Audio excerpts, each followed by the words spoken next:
Alright, hello everyone. Welcome back to another stream. Checking out another mod, the Lancer. And this one is a little bit different. It's not just one character. It instead modifies all the existing characters. And here you can swap between them.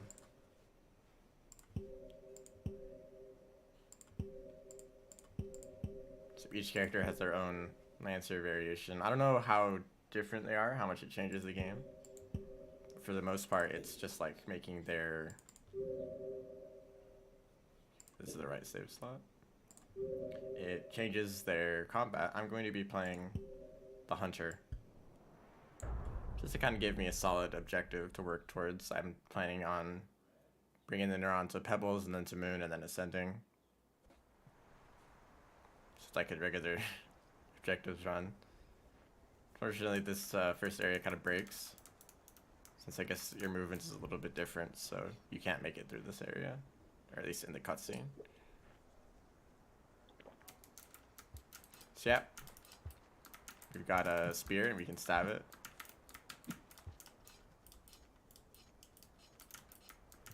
I don't know what that is.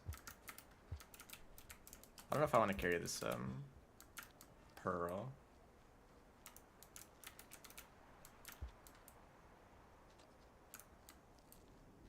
We're also a slug pup. It's an important detail. Just because. And also we have this green overseer. Presumably no significant harassment. Is the green one. Now this big centipede is interested in this.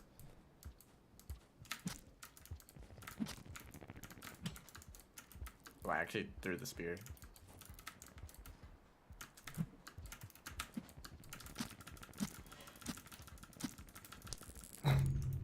Okay. I mean, it's not surprising that that's what happened. Those centipedes have a crazy amount of health. Oh, that actually works this time. Another funny thing is how you can, with the input display, you can actually see what inputs are being done during the cutscene. That's interesting. I don't think I'm going to bother with the pearl.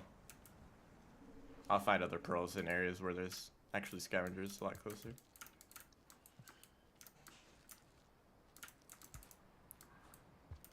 Also, I didn't show this, but in the character select screen, you can actually see that they have plans to make the mod work with all of the new downforce slug cats. I don't know if that would make any significant changes, other than just giving them the same like melee combat. There's that centipede again. So you can stab spears into walls still, but only if you're right next to them. So I don't even know if I want to try to fight the centipede.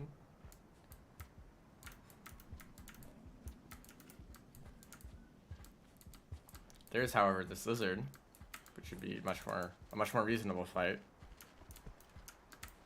I believe that the good old combo still works. Okay, I guess it doesn't. Well, I should keep in mind that I should be a little bit closer to them if I want to actually hit them quickly with the melee attacks. What are the other changes beside combat? That's what we're going to figure out. So far, the only thing I've noticed is that this cutscene breaks, and that the overseer is green. I guess I'll head. I'm going to be heading over to the iterators just to see if there's any like dialogue differences. But just the changing the way spears work changes the game a lot, and I kind of like mods like this. Other modded characters have like 5 different abilities and different food requirements and different things that they can eat. Actually, hold up. Spore Puff. And this character is just you stab with the spear instead of throwing it. Oh, it's a small centipede now.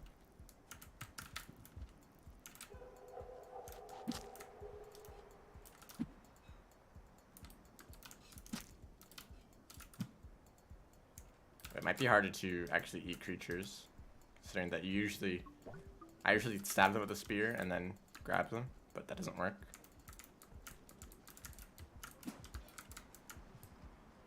So let's try this, I can't do this with the lizard down there.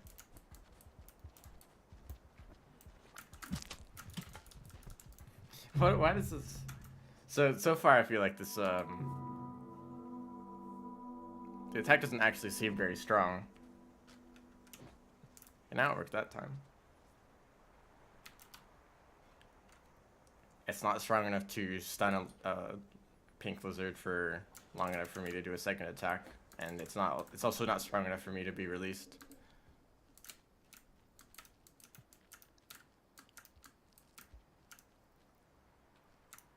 I'll also go for the big centipede.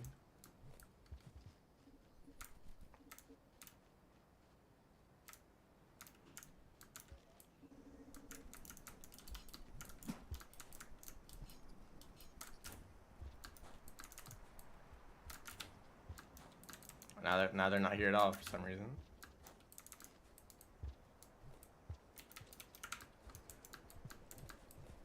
I think they're fighting. That's the smaller centipede. So that means I can't.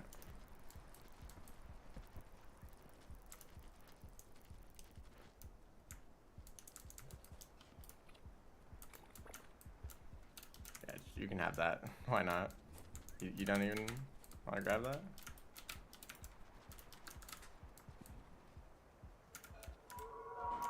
Hello. Welcome to the stream.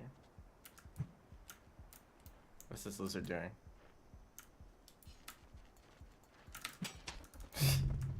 That did nothing. Usually it stuns them for just long enough to get by. I thought I'd be able to keep stabbing it, but so far that hasn't worked out. I've yet to get past the second room, or third room, I guess.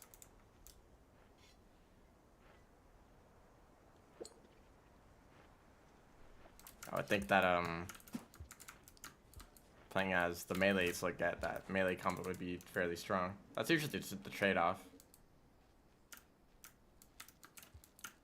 Long range with low damage or short range with high damage, but it seems like this is just short range with low damage.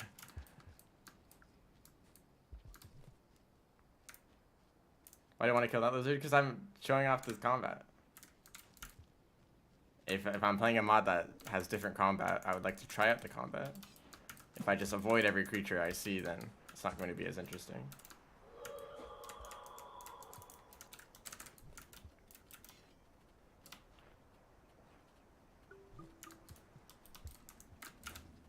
We'll see. Maybe I have to get used to it. Or maybe there's something I'm missing out on that would let me do more damage.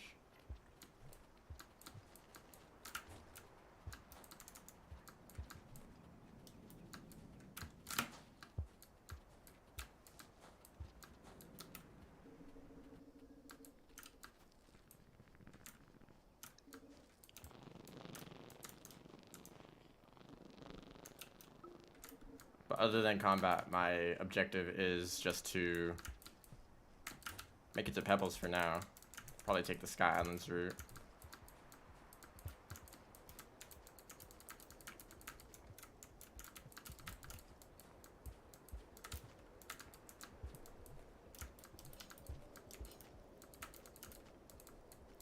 Here, another centipede.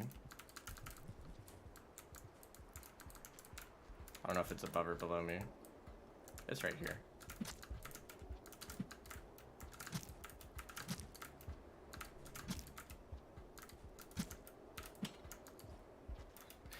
Okay, I think I did kill that. So you can see that if you throw too close to the wall, it wants to throw into the... Oh. It wants to throw the spear hard enough to get stuck in the wall, so it... But if you miss that, then it just flies away like normal.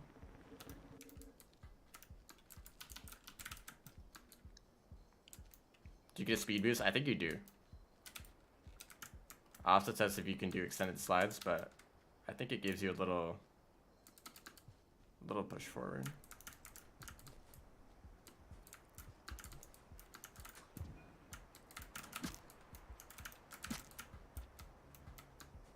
We'll test it right here. So I can just barely make that jump normally.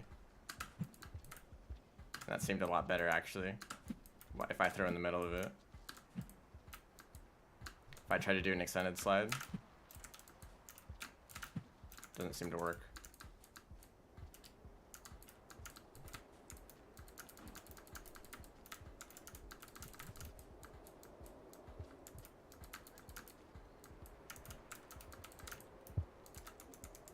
Also, it seems like I take fall damage a lot sooner than other characters. Like, that's not that far of a fall, and I still got stunned from it, so... Also, I always call it fall damage. You don't actually take any damage, it just stuns you. But I think it makes sense to call it fall damage.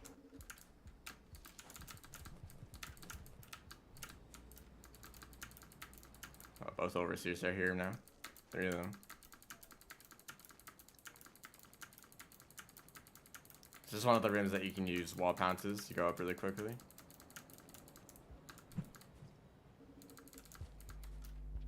I've kind of thought about the idea of a character that has a permanent supply of rocks or something like that to throw.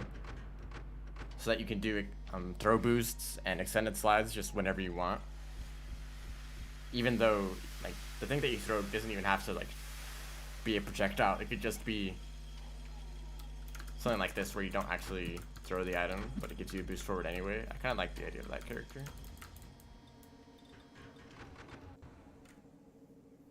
Mod called throw movement.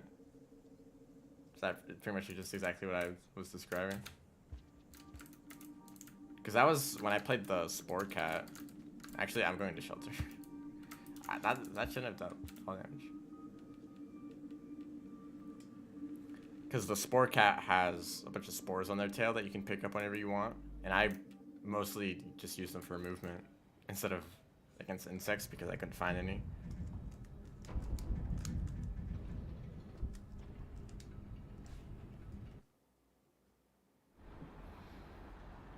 It does have their own, they do have their own shelter art.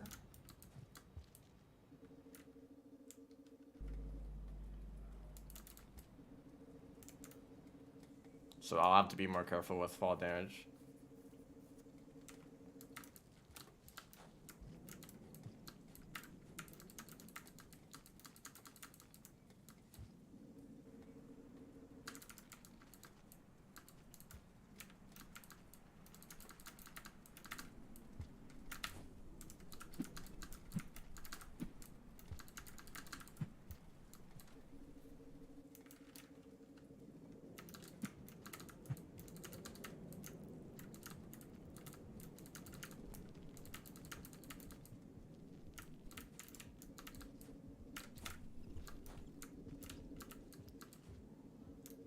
So far, this region is very empty.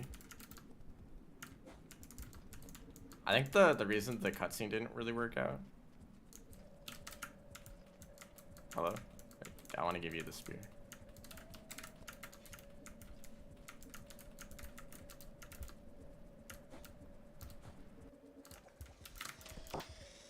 I wasn't even...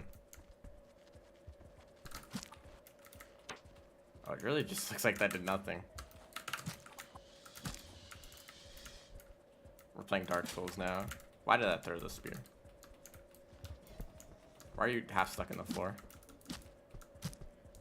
Okay, it looks like this does a little bit less than normal spear damage. I felt like it took 4 or a bit more spear hits to kill. But it's not enough damage for the first spear throw to be significant.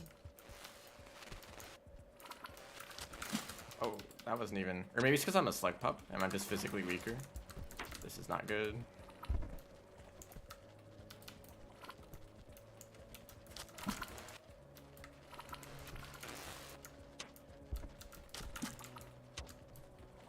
Oh! Okay. Dropwigs, why do you do this? Just going in for one attack. Oh. I must have already dealt damage to this one.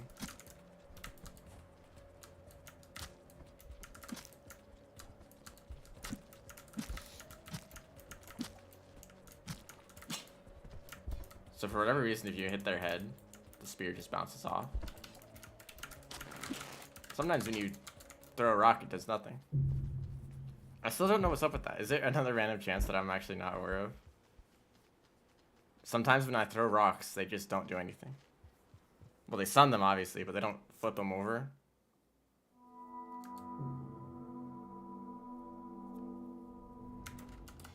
I'd actually like to know why that happens. That's the strategy, right? Throw a rock and then throw a spear. It deals with like most lizard types, but I can't rely on that if half the time the rock doesn't even flip them over. I guess the strategy is just to react to if they don't get flipped over.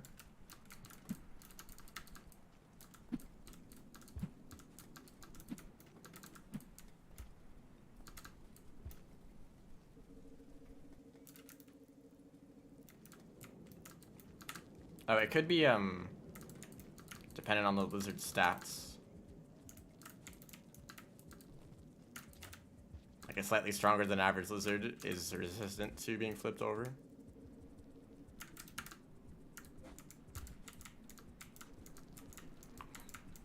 Centipede jump scare.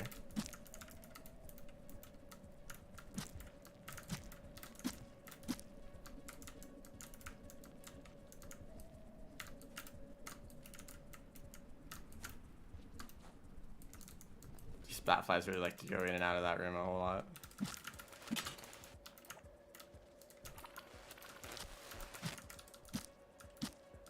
So I can pretty much always rely on the second spear hit. Stunning them for long enough to continue. This guy here's again. And he got distracted again. Why do they do that?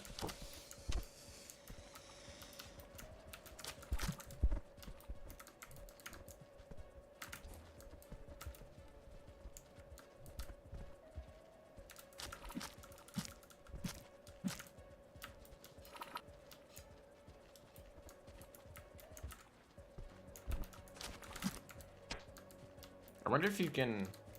Maybe I shouldn't test this, but I'm going to. Okay, so that didn't... Or maybe it did work. And I just messed up the slide. Maybe when I do accidentally throw the spear, that's like trying to do the head spear.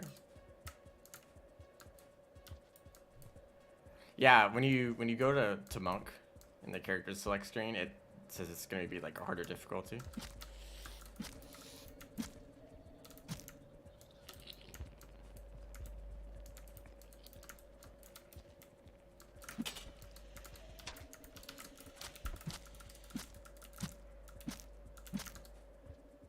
I'm always just going to be stabbing a lot more than I have to.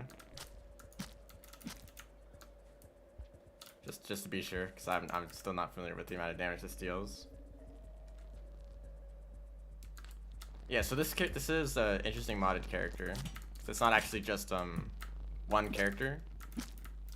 I think Downpour kind of standardized the idea of like unique characters, because a lot of older mods were more like just like modifying the existing characters, like Wingcat and Lancer might be the only examples, but yeah, 2 spear hits. So each base game character has a Lancer variant, and I don't really know how much it changes, other than, I mean, they probably knew that it doesn't change the game much because they specifically made Monk the hard mode. That did nothing.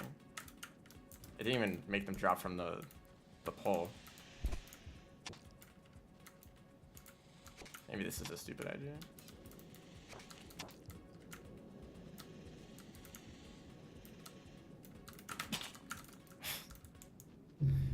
That's really what happened, huh?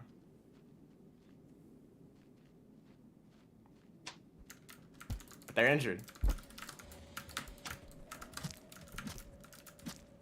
The plot twist.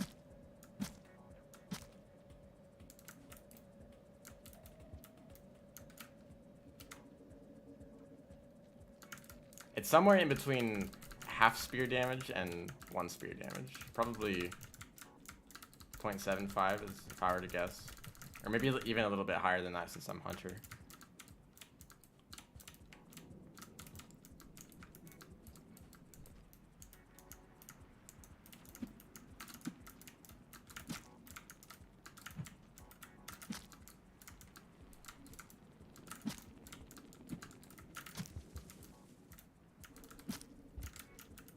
Coal pipe might not have died from that second hit.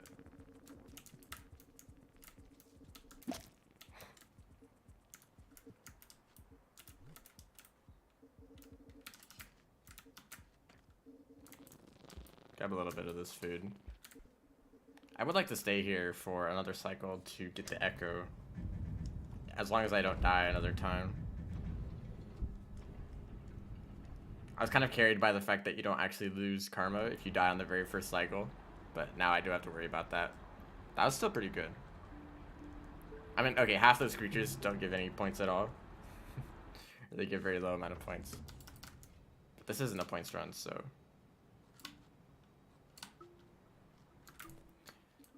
I think this, like... I like the fact that this has a very different feel from normal combat, where you actually have to worry about spacing. So that's pretty much never a thing that you have to worry about.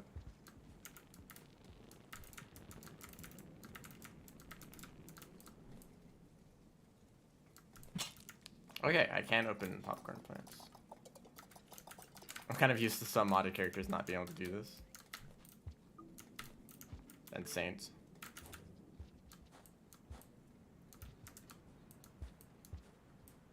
Actually, yeah, I have an idea. Something I want to do this cycle.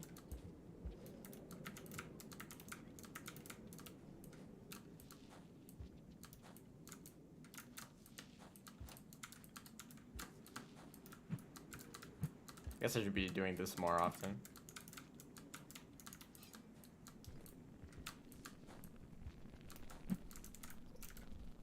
As long as there isn't something in the way that I don't want to accidentally stab. Those are creatures. I immediately just stuck it into the wall. Oh, they're fast.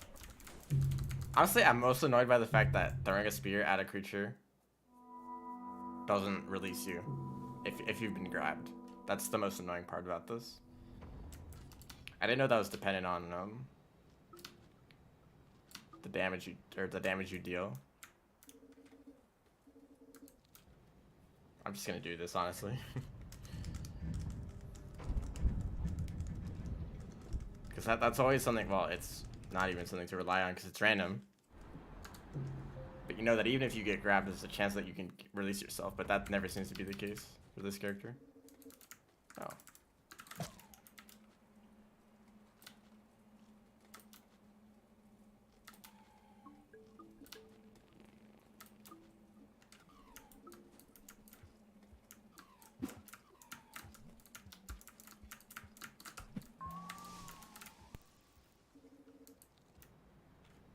Lancer Monk gets tired like Gourmand.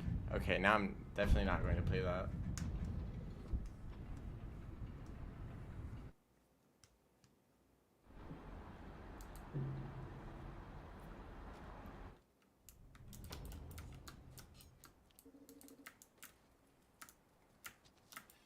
I am still kind of wondering what this sound effect is when you like press grab when you're holding onto a spear.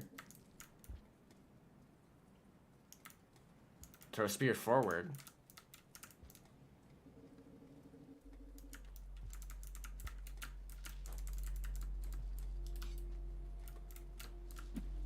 That's bizarre.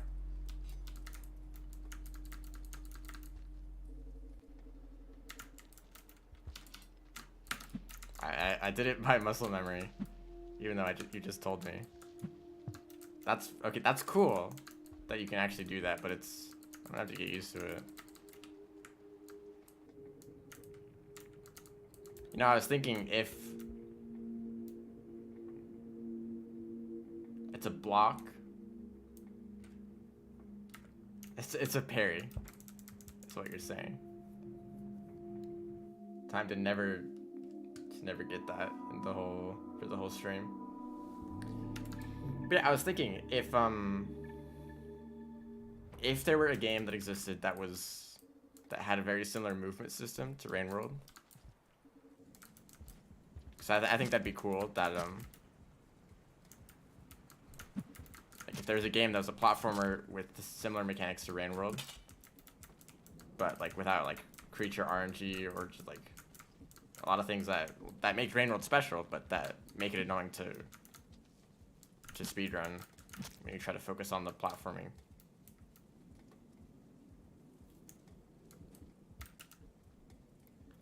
And I was thinking, how would you want throw boosting to work? Because throwing forward to throw boost doesn't make sense intuitively. Well, it depends on the person, I guess, but you should like throw something behind you to speed up.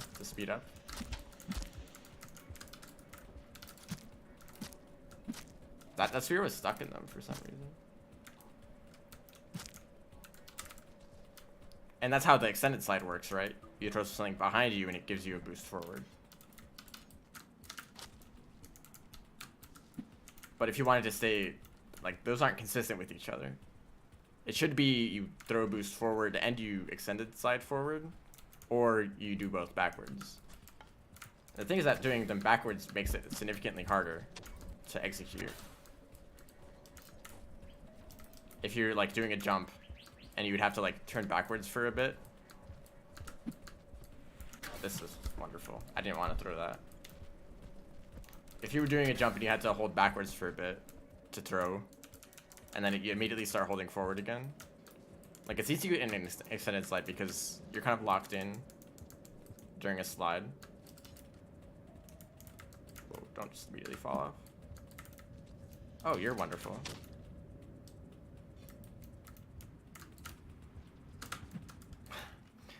Did that a little bit too late.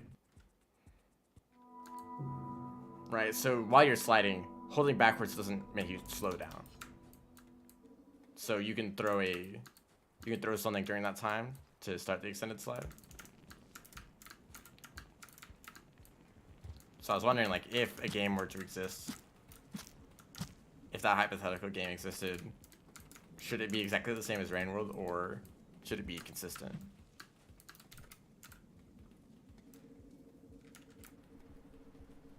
And I feel like if you wanted to go with the approach of like throwing forward to boost forward, you would have to change the visuals to match that. So it couldn't just be throwing something. But you'd also have to have some sort of justification for why it's like kind of reversed like that.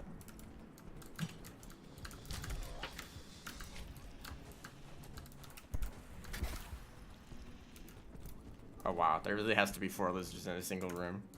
Where are they gonna eat the bat flies?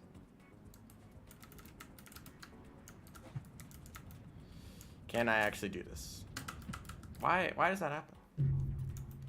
I feel like I'm waiting for a shorter amount of time to do the roll pounce than I normally do. And it still isn't working.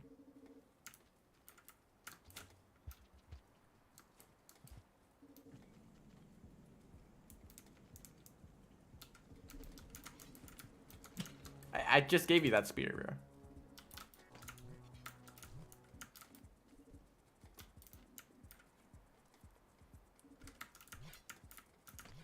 Yeah, I'm sure the developers knew that throw boosting would be a thing. 'Cause they made throwing items push you forward. And then they're like, oh, you can use this to jump further. But extended slides are very much its own thing. I can understand that this would be something that you have to program in intentionally instead of something that could just happen with the physics engine, which is how a lot of interactions in this game work. Also, I'm going to give this to the scavengers because I would like to have good reputation.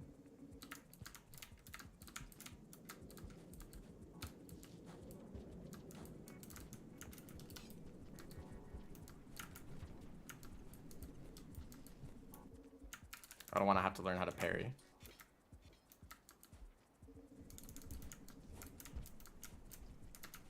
Even with like Artificer's ability, you can technically use it to like block spears, but it's such a hard timing. Unless you have like a full screen to react to it, I think you're never gonna pull that off.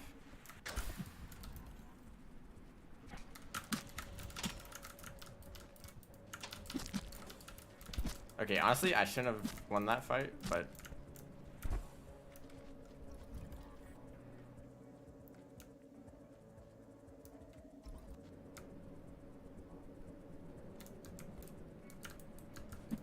I mean, throwing items forward to boost you forward doesn't make sense.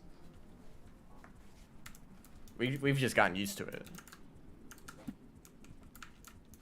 And it makes even less sense with this character because the item doesn't even leave your hands.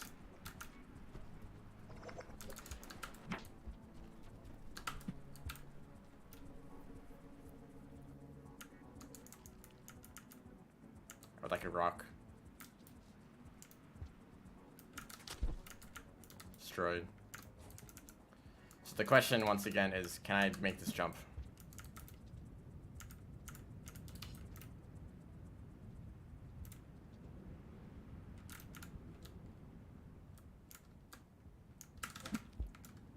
Probably just should have just done that from the beginning.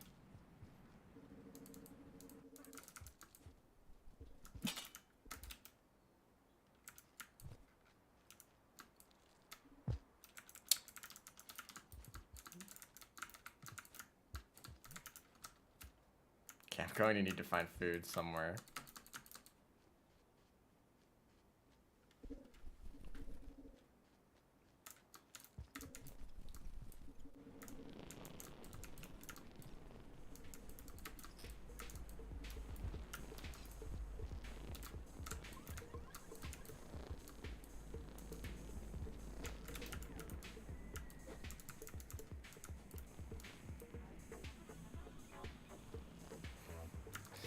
Yeah, that's just because you're standing on something solid.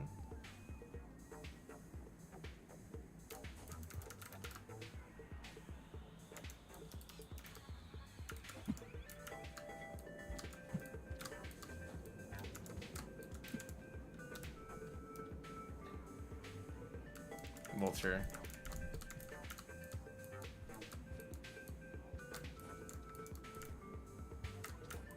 I would actually like to get a vulture. If the artwork is correct, then I should be able to hold a vulture mask without just on the horn instead of with my hands. That's probably not true.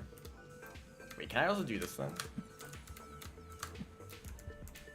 We'll see if the timing is correct. Why do I get notifications?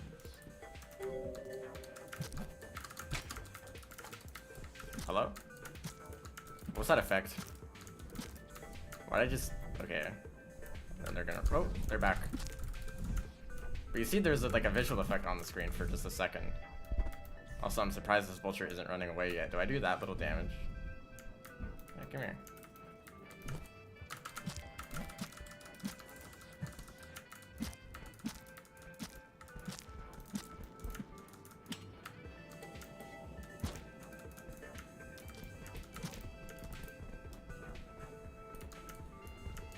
Did it actually work?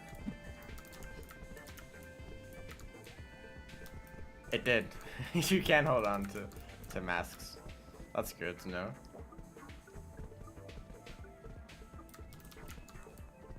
That's actually really clever. It's kind of like the rivulet artwork. They're holding onto a bubble fruit. I mean, it doesn't really tell you anything, but it kind of hints at the fact that you can pop bubble fruit on your own as rivulet. I'm not gonna risk it. I threw the mask. What's up with that?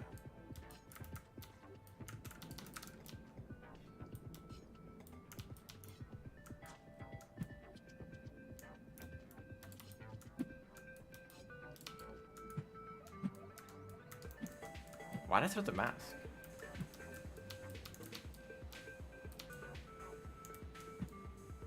Okay, I guess I can't actually hold on to it because it immediately falls off.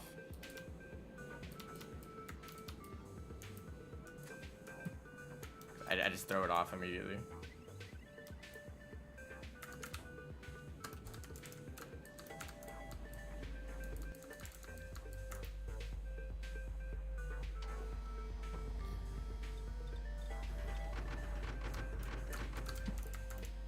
Wow.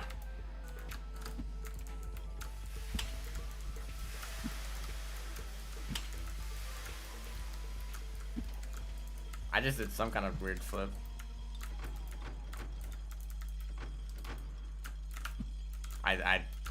That's too much in my muscle memory. I'm gonna keep messing up extended slides because of that. It makes them a lot easier, especially for extended instant hops. You don't have to flip back and forth on the movement keys.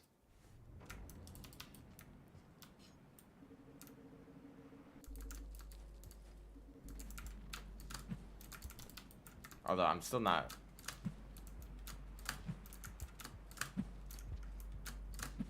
There we go. It's a free kill. Free King Vulture mask. I mean, I can't keep this. Yo, double mask.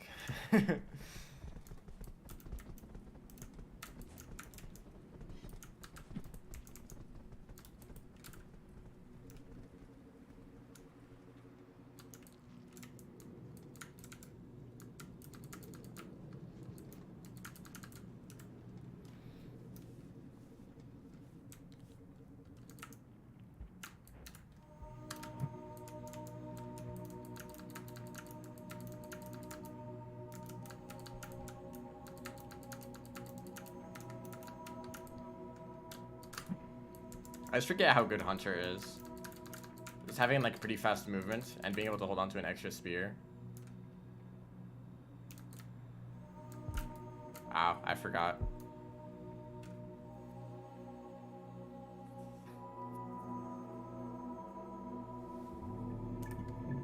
But this is cool. I'm enjoying the fact that there's more to explore about the way these spears work, other than just like the fact that they're melee.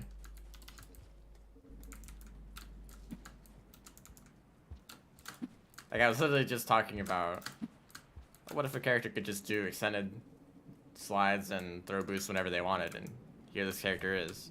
Nice turn storage.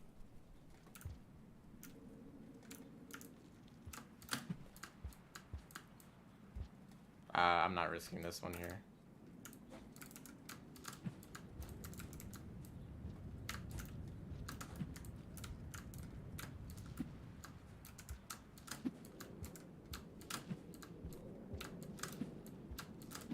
This would be great practice for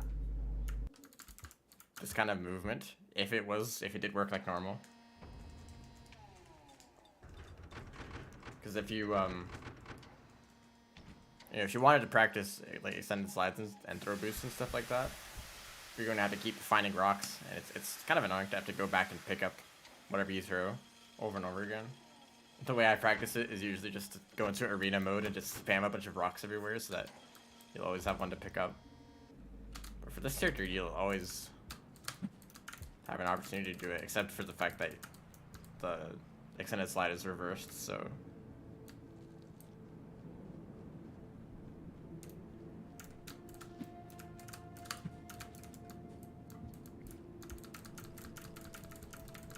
Can I do this? I can. Nothing surprising there.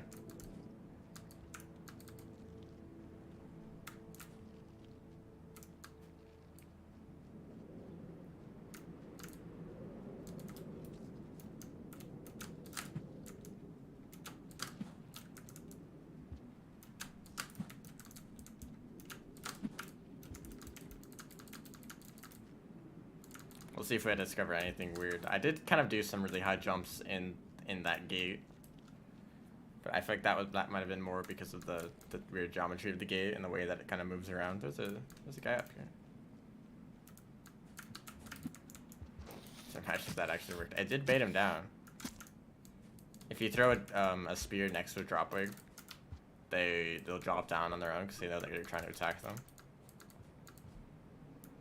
So I guess also like throwing this or just stabbing with the spear counts as a throw for the drop wig.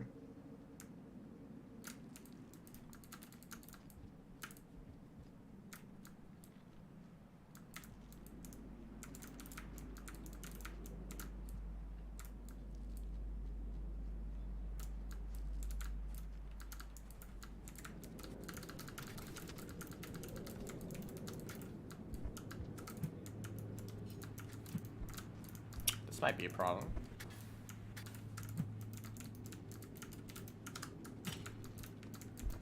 Alright, we're doing the normal way. Do I have to stab them with explosive spears? let's test it out. Oh, great. That's not a great spot to run away to.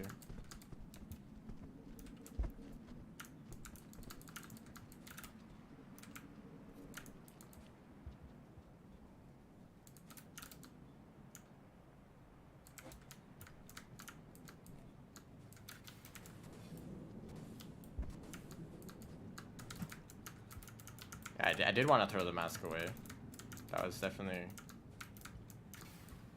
what I was trying to do.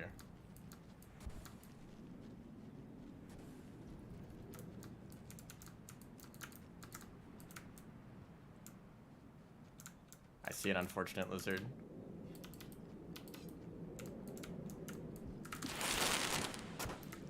It still grabbed onto me for a second.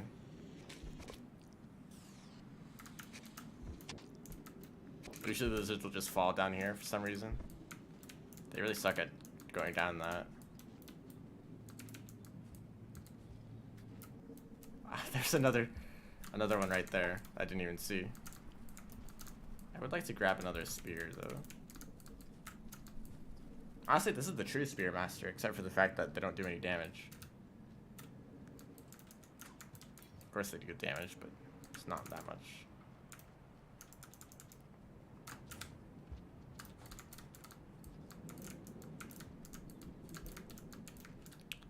I did get food already, but I could have gotten more.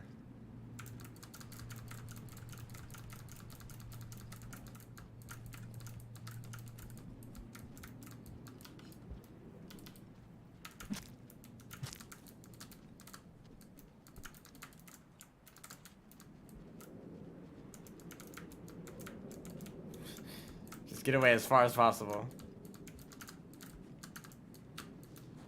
That's what that lizard was trying to do.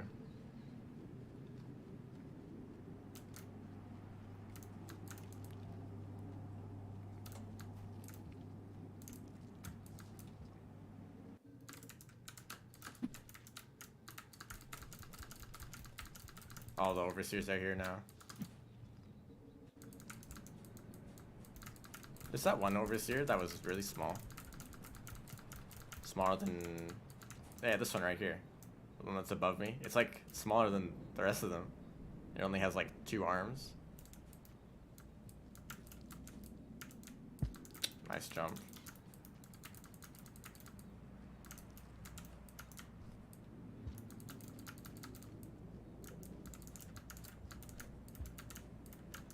I can't reach that. I don't know why I missed it twice.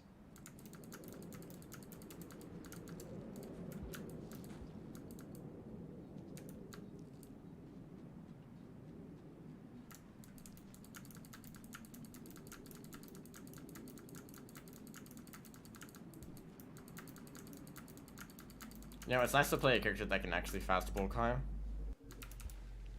Because technically... Oh, I didn't think about this.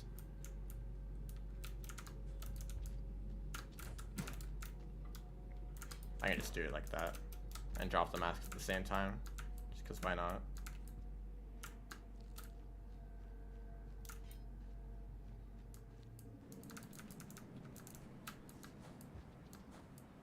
Also, it's nice going through the wall. All these overseers trying to pop up right in front of me. I've taken the pebbles and exterior route so many times.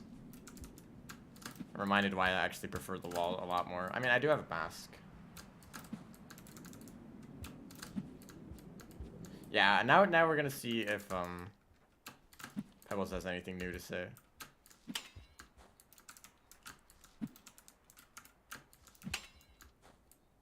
For some reason that immediately starts a roll.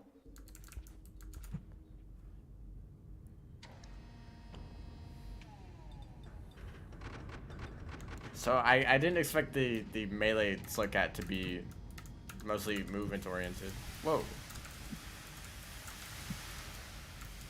Upward throws are really weird. You actually do throw the spear and then just snaps back to you. And that's probably how the rest of them work, but...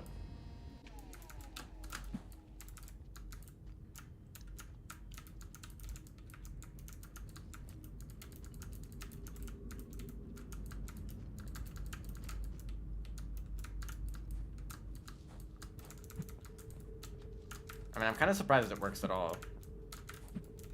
Usually, a weird interaction like this either works perfectly, or I need to be careful here. Either it works perfectly, or it doesn't work at all, and it works like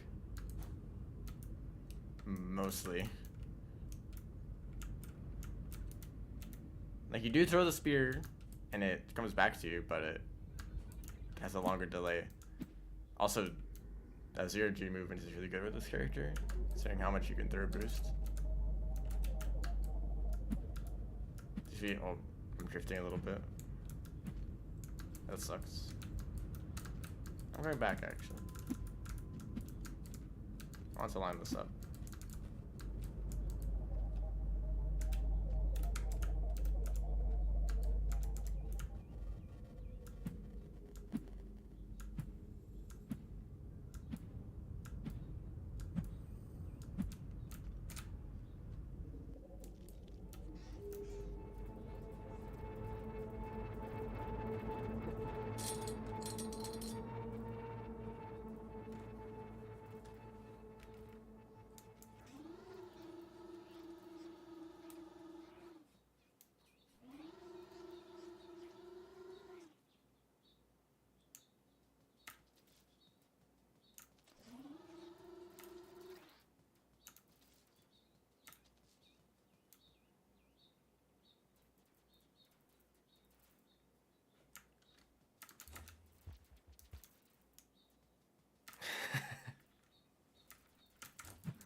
No significant harassment out here. What did I just say? No significant harassment out here mass producing messenger slug cats.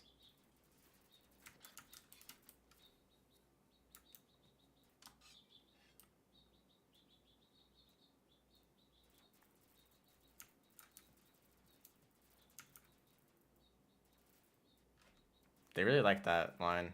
Everyone who writes dialogue for Pebbles, you need to include the I can't even help myself. He's gonna keep it.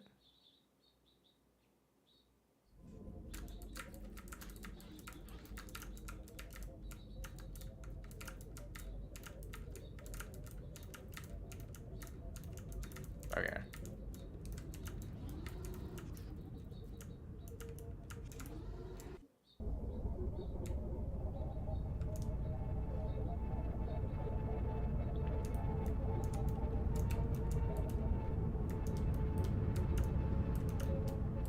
So that's interesting. There's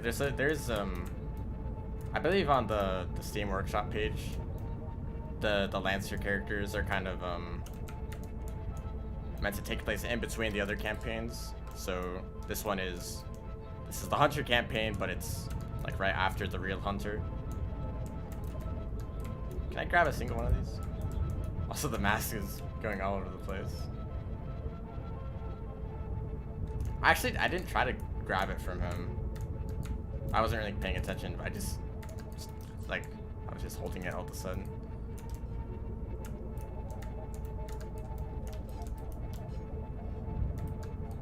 Was I holding the spear instead?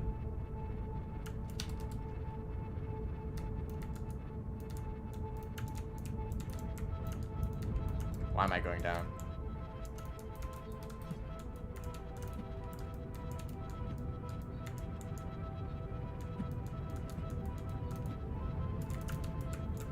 Hello?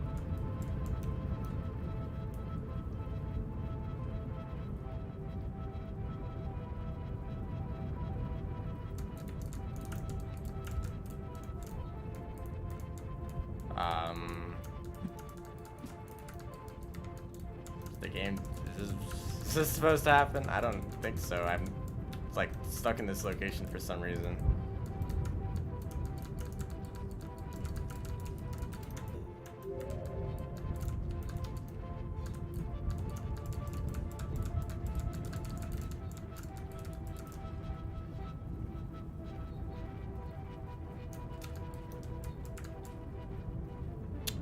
Okay, something weird with the neuron.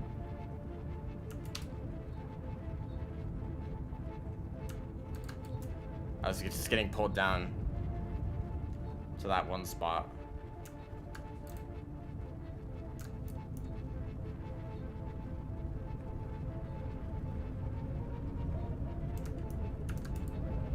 Also, I hope you don't mind me taking one of your neurons.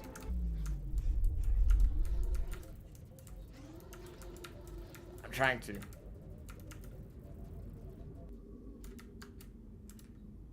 I did lose the mask.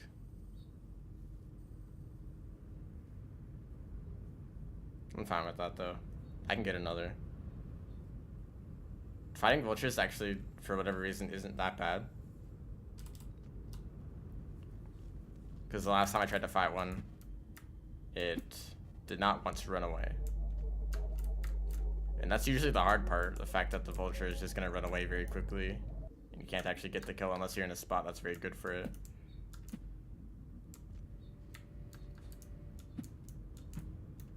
But the vultures didn't want to run away. And maybe it's because these melee hits don't actually count as throwing a spear at them. And that's the actual trigger for them running away. But you would think that it's actually just like... Well, usually it is spear hits, right? Even if you hit their mask and it doesn't deal any damage, they still run away after 2 hits. So I guess for whatever reason, this kind of bypasses that. Ow.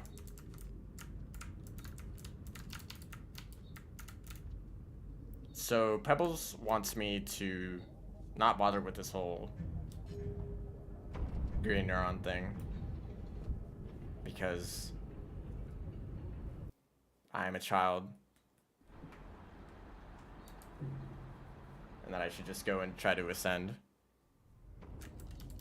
Which honestly, considering the alternative, that's fair. But I still have plenty of cycles left.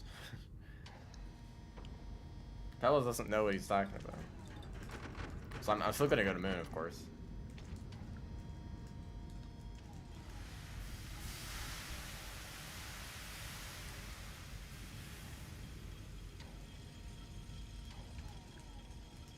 We'll see what's different about that, because surely that whole sequence is going to be a lot different.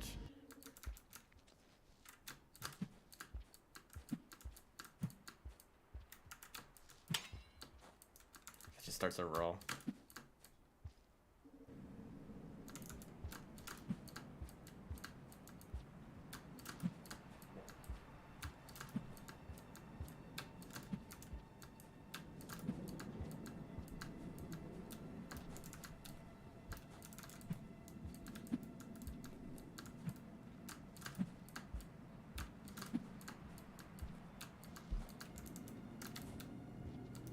One of my least favorite parts of the movement in this game is having to spam grab to pick up any rocks that you come by so that you can continue your extended slides or throw boosts. That's especially the case in areas like the depths. You just try, like, you can't even see where the rocks are, so you just spam grab the whole time just to see if you can get one. Because in areas like that, throw boosting is one of the few ways you can actually speed up a little bit.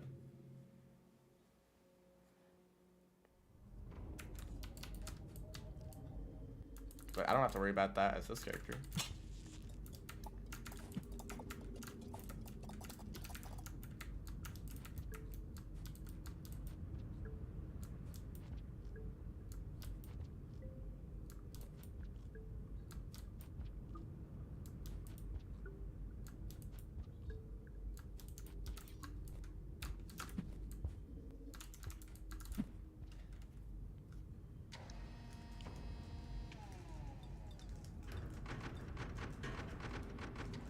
think something that could really help out a lot of mods is to have some sort of objective from the start. Because a lot of mods are being released and it's just the character and maybe a few changes to the map or new creatures here and there. And you end up just kind of wandering around. And maybe you take a route through an area that you really shouldn't be in. But this character, you know, it's pretty similar to the Hunter, yet it has a different feel. You know, there's different dialogue, and because Hunter has already done his thing, you know, you're kind of wondering, like, what is it going to look like now?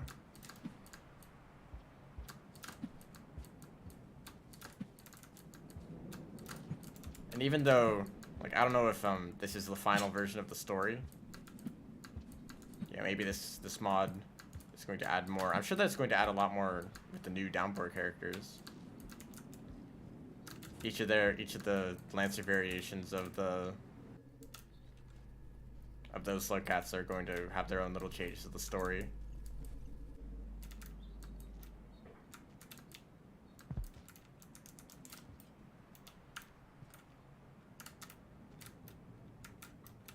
But even though this character pretty much just copies the Hunter's objective, it's still like more enjoyable to play for that reason. I'm not just wandering around finding things to do and potentially getting lost. I know what to do already. Yeah, I know how to do that. And I just get to mostly focus on experimenting with this character's differences.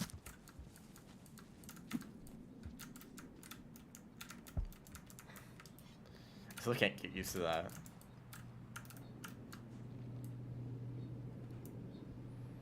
And of course, you know, you can't expect mods to just come out with a full campaign from the start. But just like taking another objective and saying like, this is what you have to do, can make it a lot more enjoyable just because you're not wandering around aimlessly.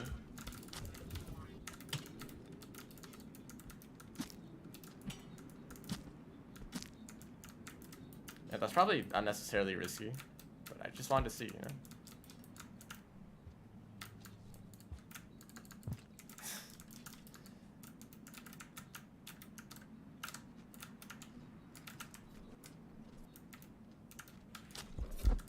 Oh, come on. Okay, that worked out. I couldn't get the spear back. That's fine. Just seems like there's some situations where you throw the spear instead of stabbing with it, and I'm not sure what those situations are yet.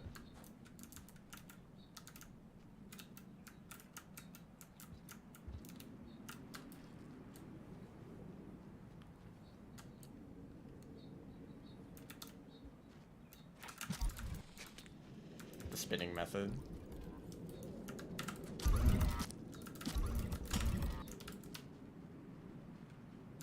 They died really quickly. I didn't even try to grab onto them, but it just kind of worked out.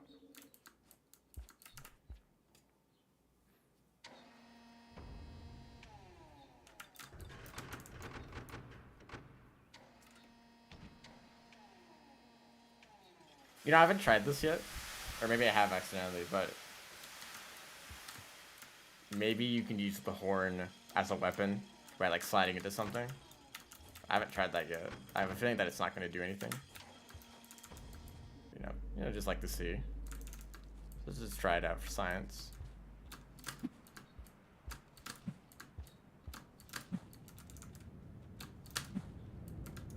That was way too close. The problem with being 2 frame perfect.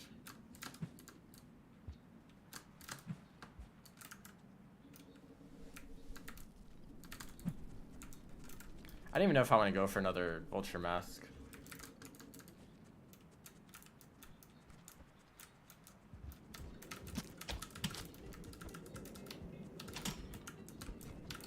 Yeah, I didn't want any of my spears anyway. Why is every lizard falling off a cliff?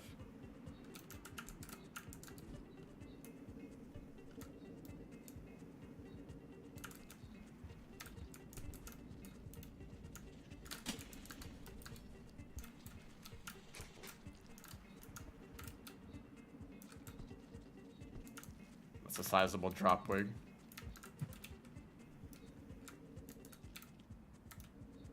Slightly larger than average.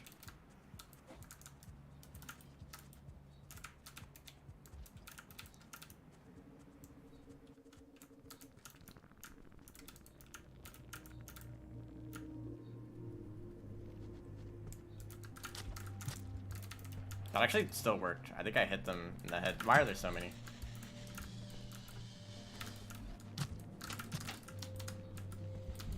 Why am I not dead?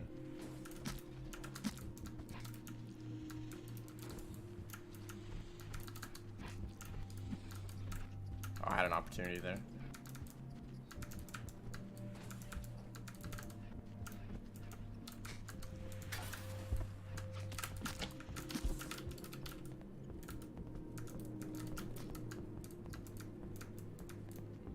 Wow. That's a good showcase of how much melee combat changes the feel of the game. I don't know if I've ever fought a creature like that.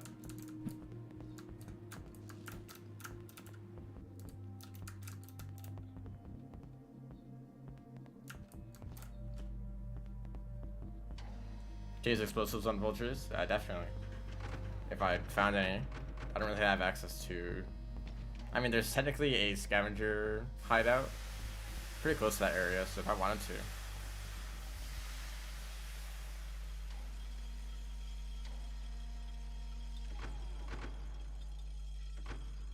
But I don't think I'll be getting another vulture mask. I'd rather interact with the combat system instead of just running through everything. I knew that was going to happen. If I had a spear there. I think so that should have done a little bit more.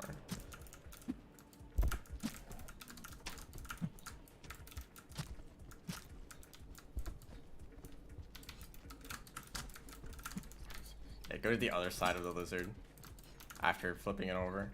Great idea.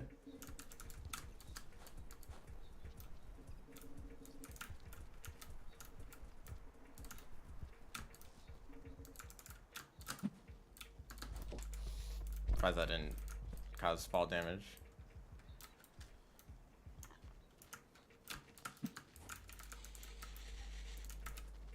I think if the horn did something, then I would have damaged them there.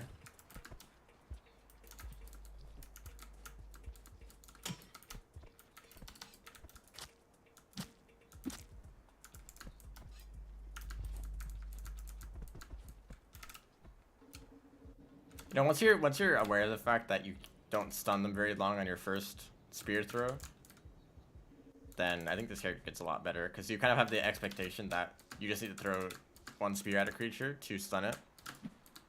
But once you get rid of that assumption, you can actually start playing a lot smarter. And not just throwing yourself blindly at everything.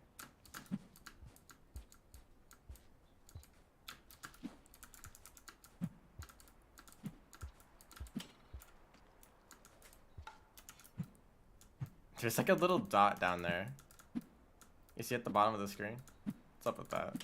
Every time I throw the spear. Has that been there the whole time? I'm just now noticing it.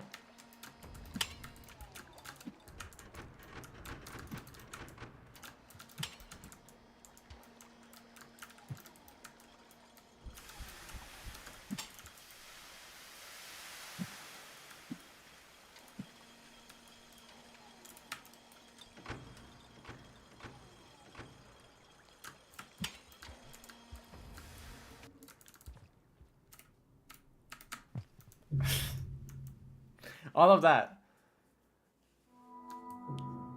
Well, there's the first death to fall damage. Actual damage this time.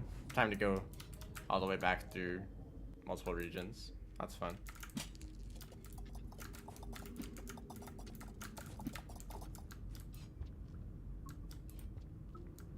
I did try to grab. Actually, that was super risky. I probably should have just sheltered right after the gate. I don't know why I kept going.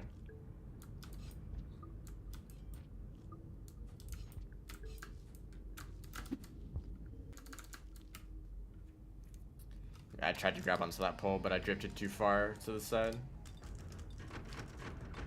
I don't think other slow cats would die to that.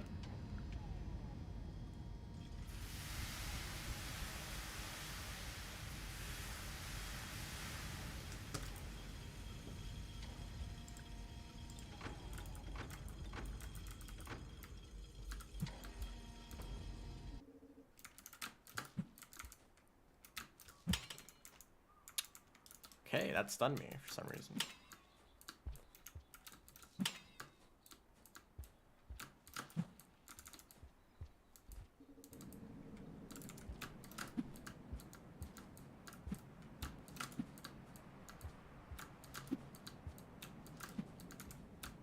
Funny thing is, this kind of movement is technically possible as any slug cat, as long as you have enough rocks around.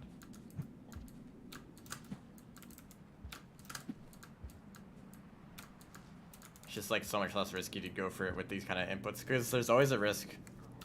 I mess this up all the time, but when you do an extended slide, you have to hold backwards for a short time just to throw backwards. I guess that's where I'm always jumping off the pole. Okay. But wait, since you only have to hold forward for this character, there's no risk of doing a whiplash. That's the problem. Because that's the same input of holding backwards and jumping after sliding. But that's if you do some input first. I don't know exactly what the order is, but if you mess up, you might accidentally do a whiplash and you end up going backwards. So it's much more of a time loss if you're doing a speedrun, for example. So doing extended slides are kind of risky if you're not like perfectly consistent at it. But I can just like do them whenever I want as this character.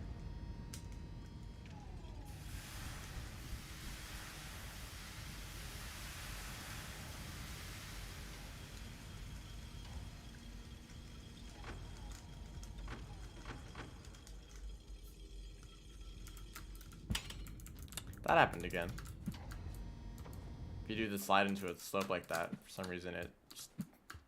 I mean, that kind of happens with Gourmand.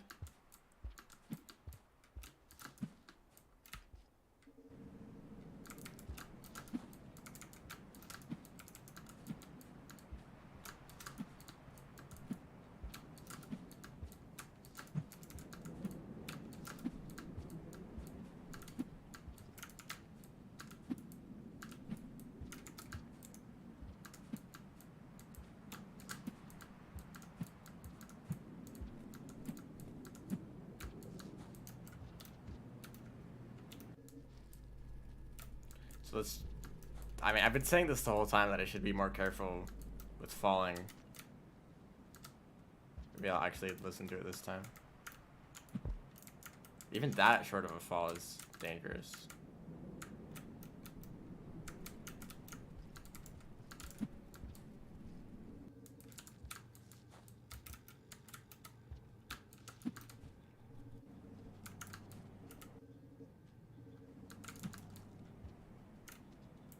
That would be too far.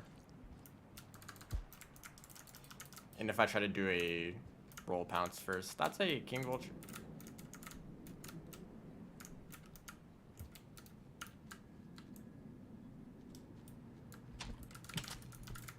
I'm surprised I didn't just die there. Take my... Oh, you didn't take my spear.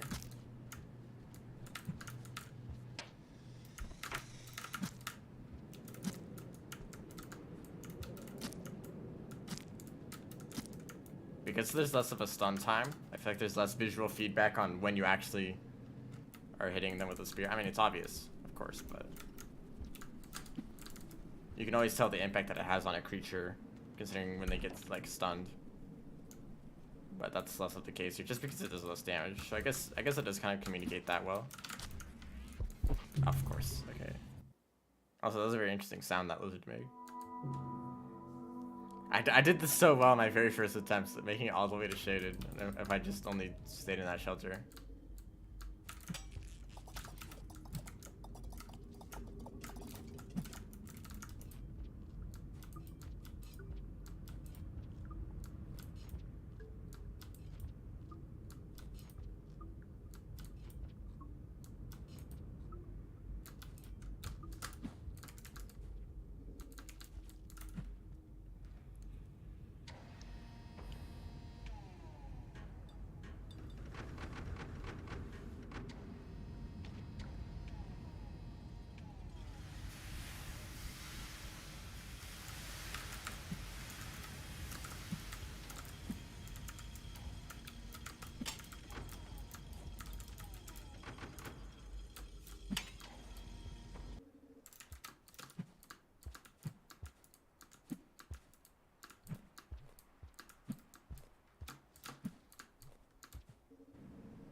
I guess every time I die, it just means that I get to do this kind of movement again.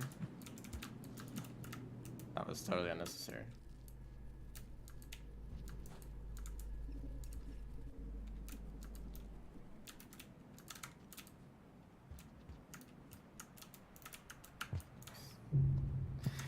I really don't know where that fall is. I should just go. I should just take the safer, of course. Just don't play bad. I'm just used to always taking that fall, and I'll probably grab onto the pole, but if I don't, it doesn't matter. So I'm not gonna die from that distance, but not as this character.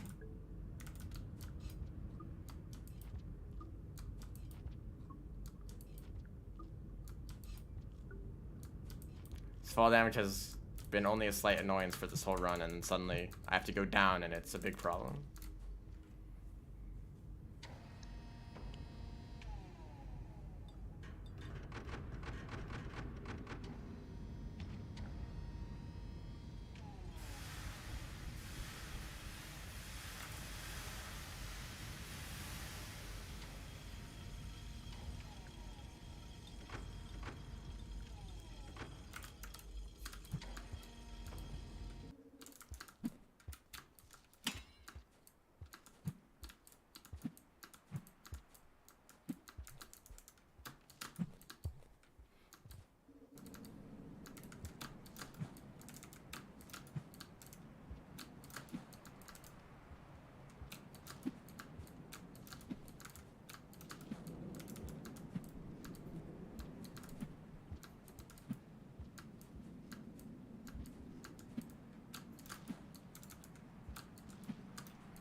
There's a chance that there's a white lizard in one of these tunnels.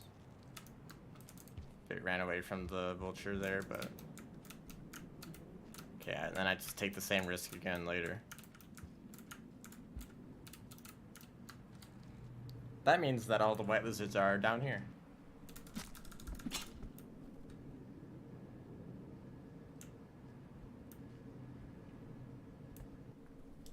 I think it'd be cool if there was some sort of mechanic that would let you, kind of charge up an attack. I don't really know how this would work at all, but something that would let you get a good first hit on a creature. Because that's honestly been the biggest problem. The fact that you can approach a creature and attack it, and then they'll just immediately retaliate.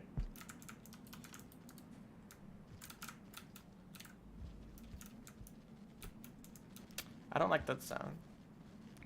I really don't like that.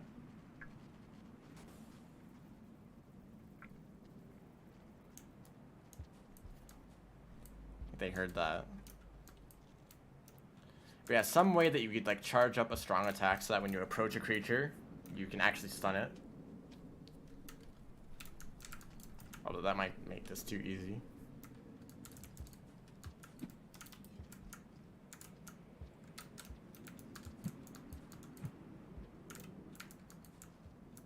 Maybe I'm too used to all the overpowered characters.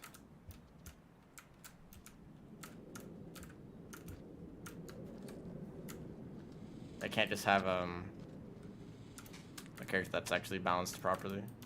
I don't like this.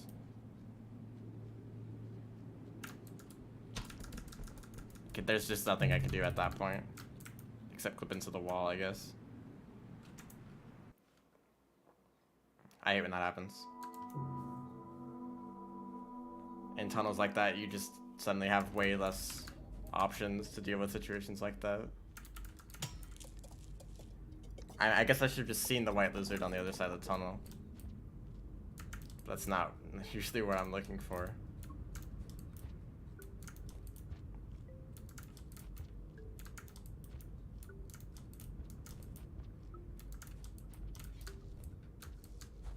And I almost got out.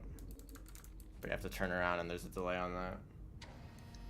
I even tried to play more careful. That cycle, and it didn't work out.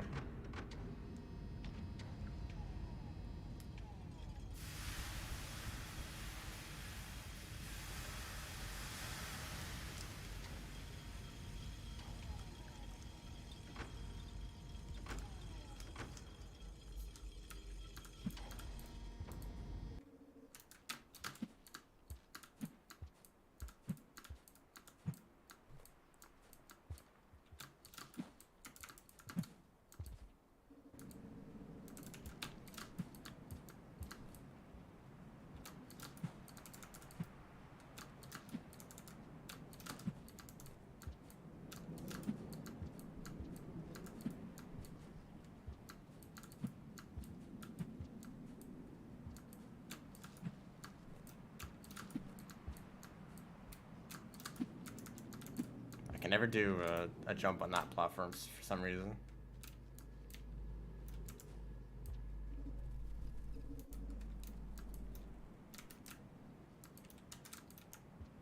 Did I skip a checkpoint that was on the way because of popcorn?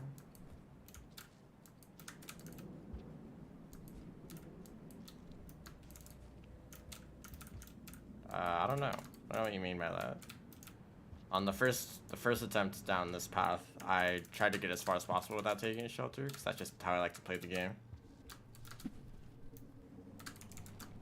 And now that I'm dying repeatedly, I have to play more careful to actually make it through. For whatever reason, the first attempt was by far the best one.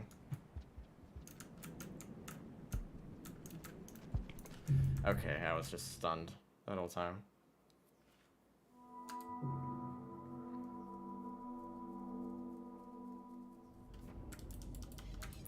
I guess I'm just going to have to take every shelter on the way, because I'm really suddenly like bad at the game. I don't know why.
It's impossible. It's never gonna happen.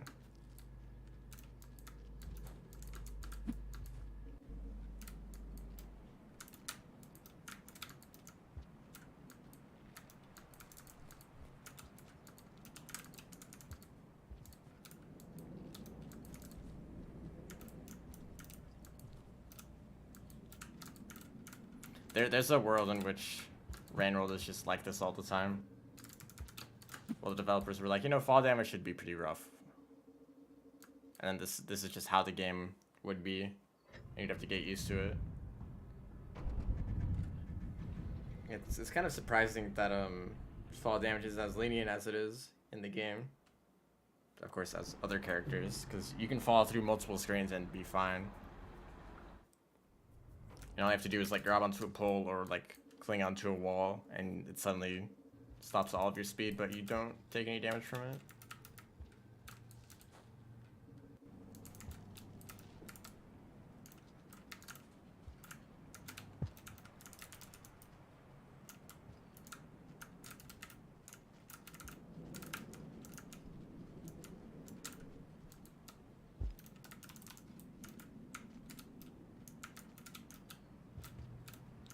Now we're once again hoping that there's just no annoying lizards. Except this time I have takes less time to make it back here after every death.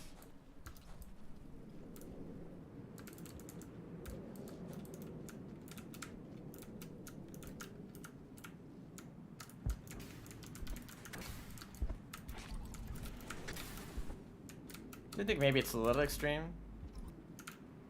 But that really did not affect them at all.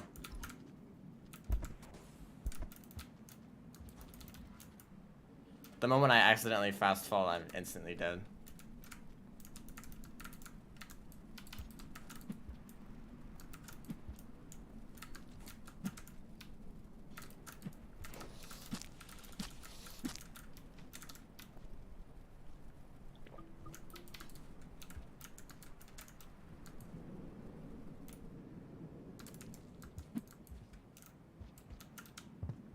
Really? That was nothing.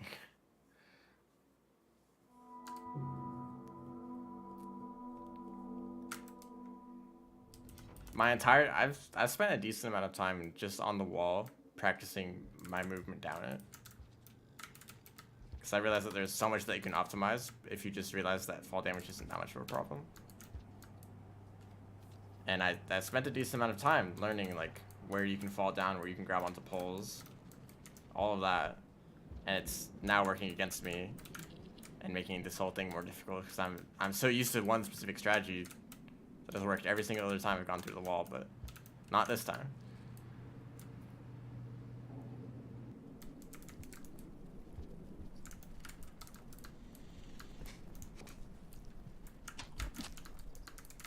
Oh, okay, okay.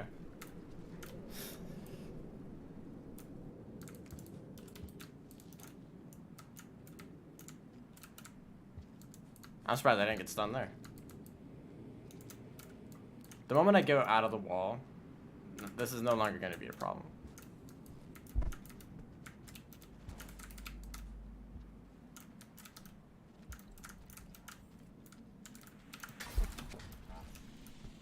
I'm surprised I didn't get stunned there. Honestly, now I'm just kind of aware of like every single situation where I might take fall damage.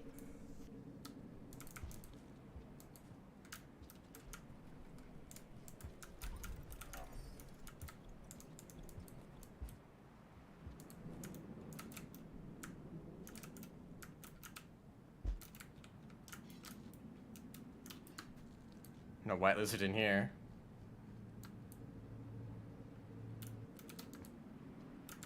Alright, let's actually start getting some momentum going here.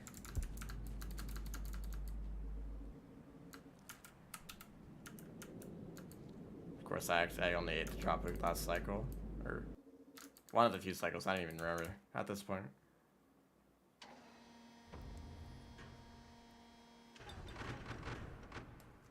I did pick Hunter. They are supposed to beat the hard mode.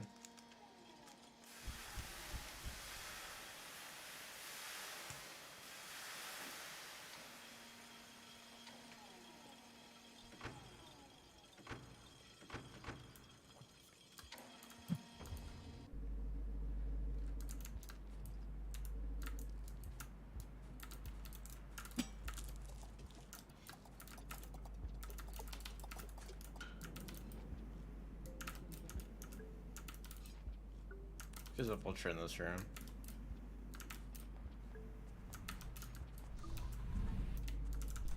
No, we'll go this path.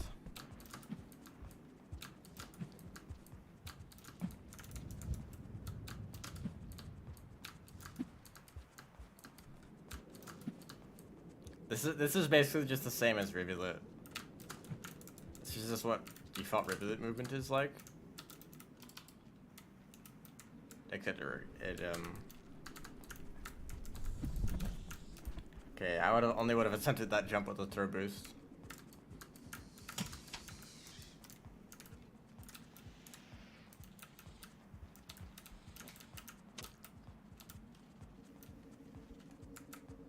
I guess Chimney Canopy is kind of the same. Just a lot of vertical movement. Oh. I saw an opportunity.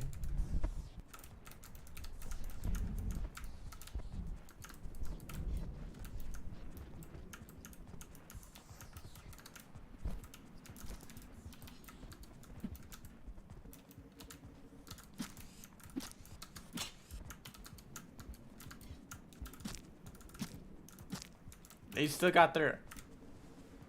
After all those spears.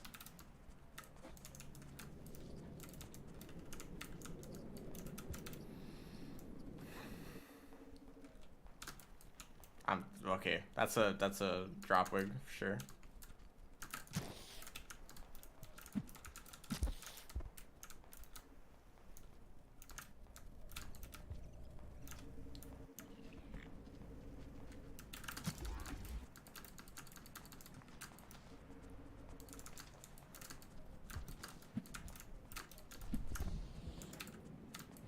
I don't know. It's just something I need to get used to, I guess. Just doing low damage.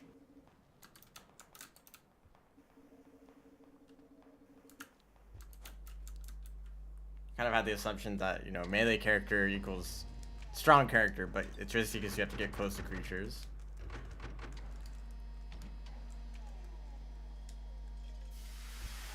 And even the rate at which you can stab isn't really great. Like it's you can probably do more damage just by like throwing spears at close range repeatedly. Except there in that situation you spam grab and throw instead of just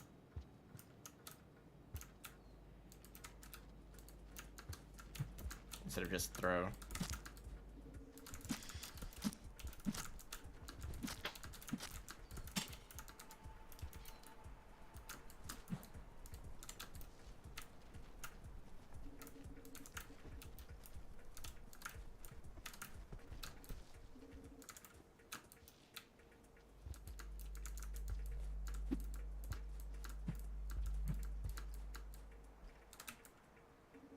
So try to look for scavengers. Just like to remind everyone that all of this could have been avoided if I just grabbed onto a pole and shaded. Or stayed in the shelter.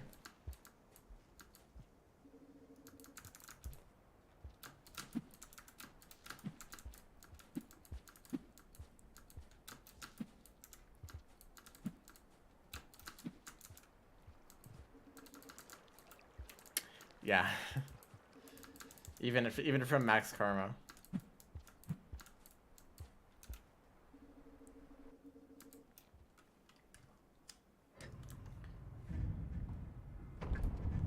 It's you always assume that you're gonna do better than you actually do.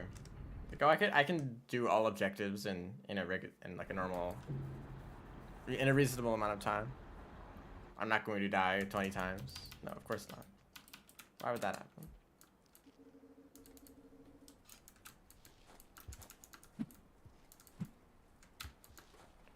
I was thinking for a sec that maybe I'd complete this a little bit too fast.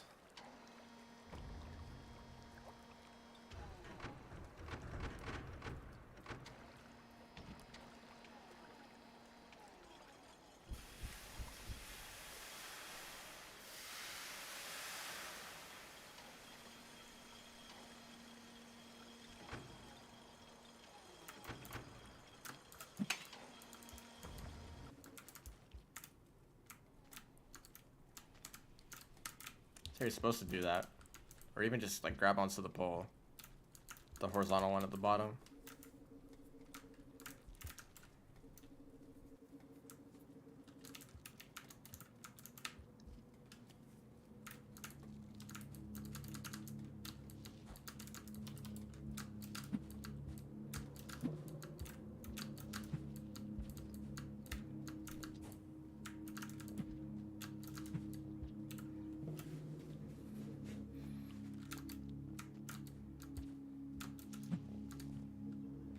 I don't know how much I want to stream this character more. I probably will do it for the downpour lancers.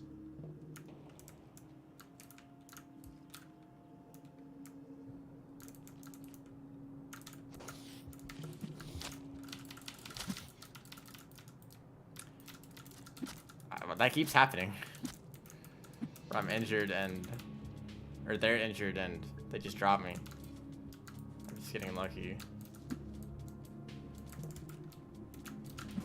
but that keeps happening where I would be able to release myself, but the spear thrower just doesn't do enough damage.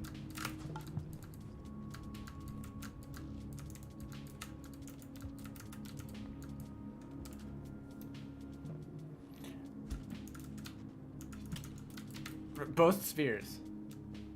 Yeah. That's how that should have worked.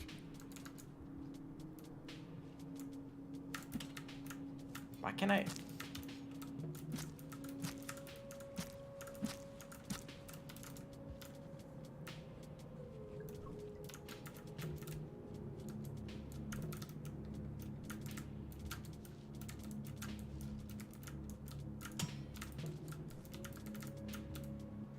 Just do that.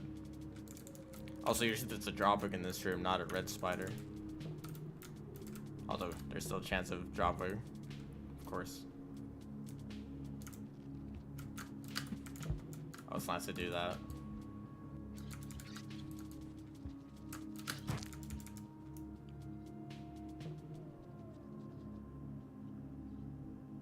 That was it, right? That was that movement you're talking about earlier. I slammed into the ceiling. That was like a whiplash. Like an extended slide whiplash. Except that the speed from the whiplash like went upwards. Or the speed of the extended slide. I'll have to test that out later.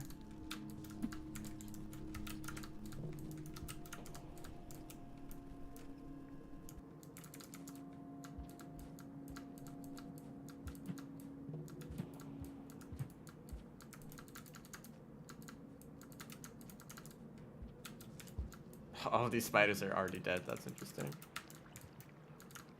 Maybe a scavenger came through with a flashbang.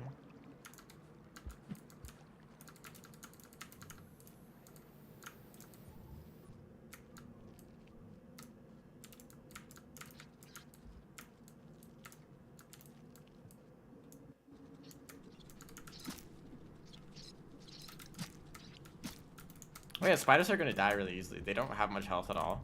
So they'll probably actually die in one hit.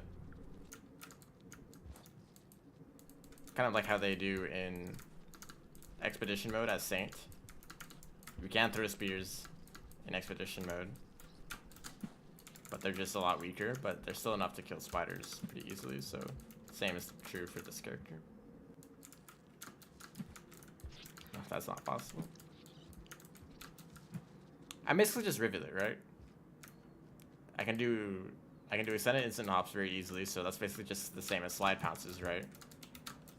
And I can do throw boosts all the time, so it's basically the same as, well, rivets, regular jumps.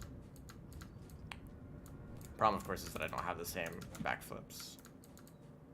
I don't like you.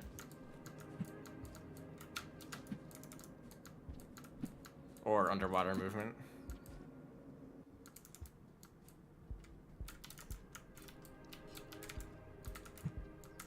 They are still melee.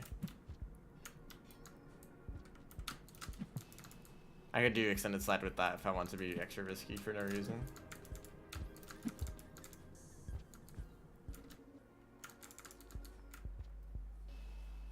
Alright, we're picking things back up.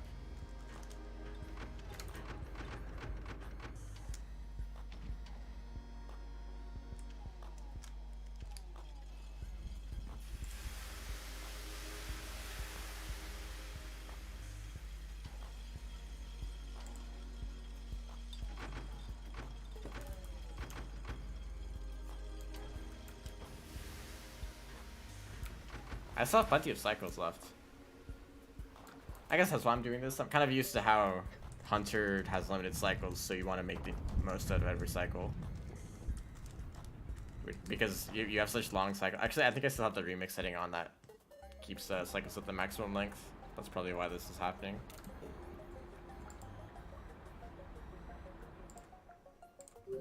I always had that on for revealed speedruns.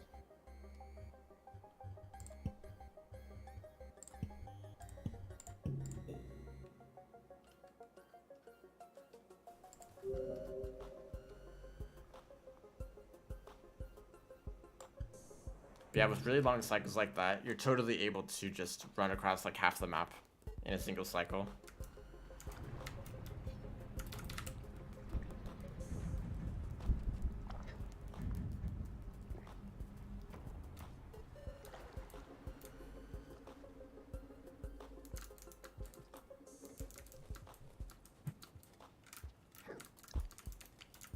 course, here's going to be a prompt again. Is that new? I don't know if I've seen that before.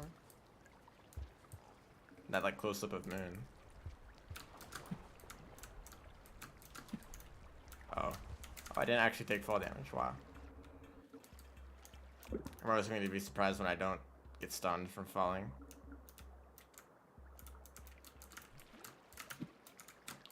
It's not how you do extended slides as this character. Don't be silly. That looks like moon. I don't know why.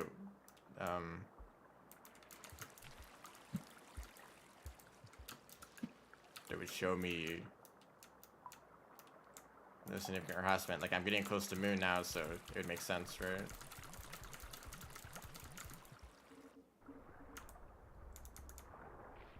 Oh great! Immediately covered in leeches. Did the jetfish get rid of the leeches?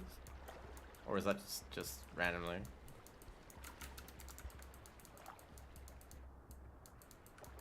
Yeah, that's what I thought this was. When you see the water waving all over. He's hungry. I'm always surprised at how fast they turn around.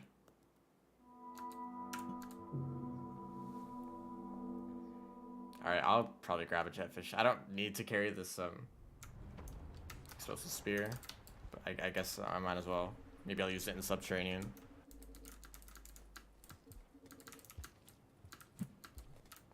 And you know what? I don't really like relying on popcorn plant, because it means that I don't actually need to care about creatures at all.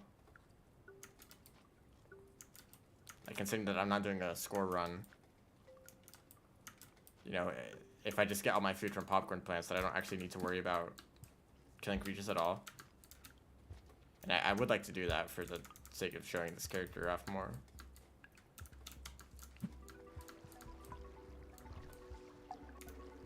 I want to fight creatures if I'm going to be playing a character that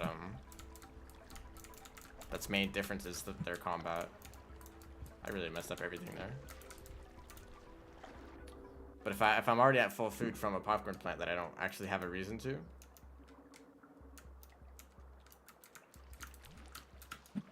But I guess there's not really that much food in Shoreline.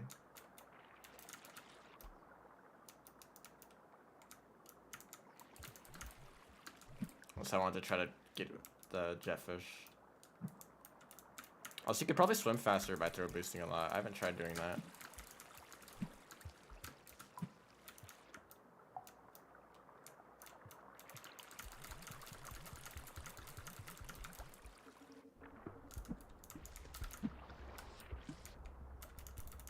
Yep, definitely grabbed onto one there.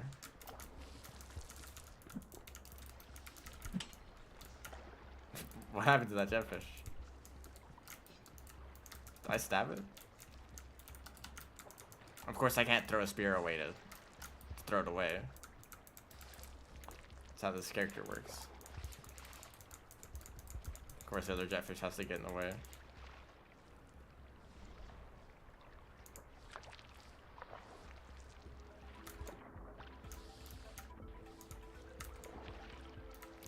Love that other jetfish got close to it.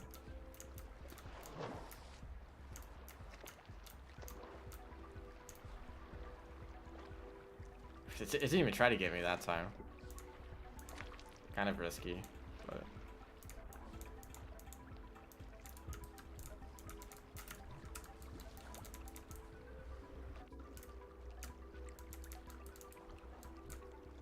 So Moon should be totally functional. You know, post Hunter. I don't know where this fits in between Hunter or Vermond.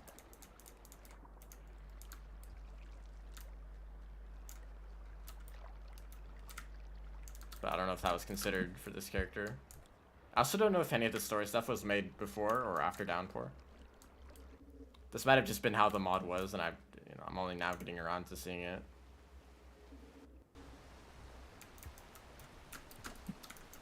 Uh-oh. Okay, I'm not dead.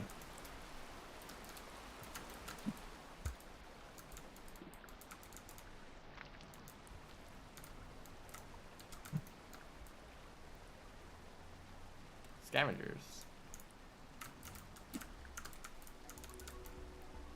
The threat music starts playing. There's plenty of pearls in this area. This is actually a good opportunity.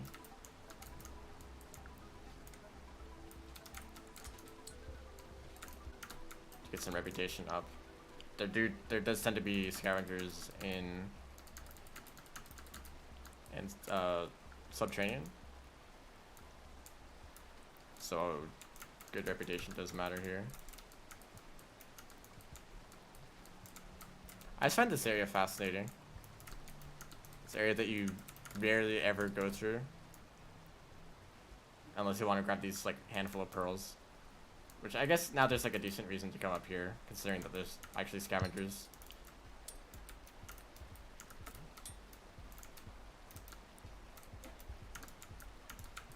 But I feel like there used to never be a reason to go up to this little area up here, but the platforming is actually kind of interesting.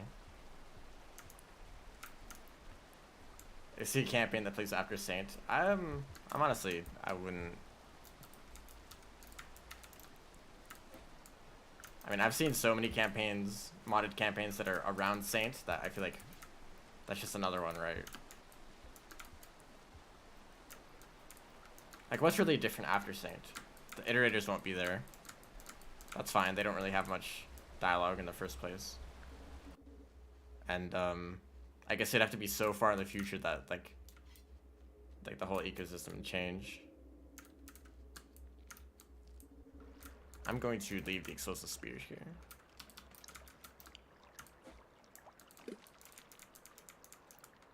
Surprised falling in that water didn't stun me.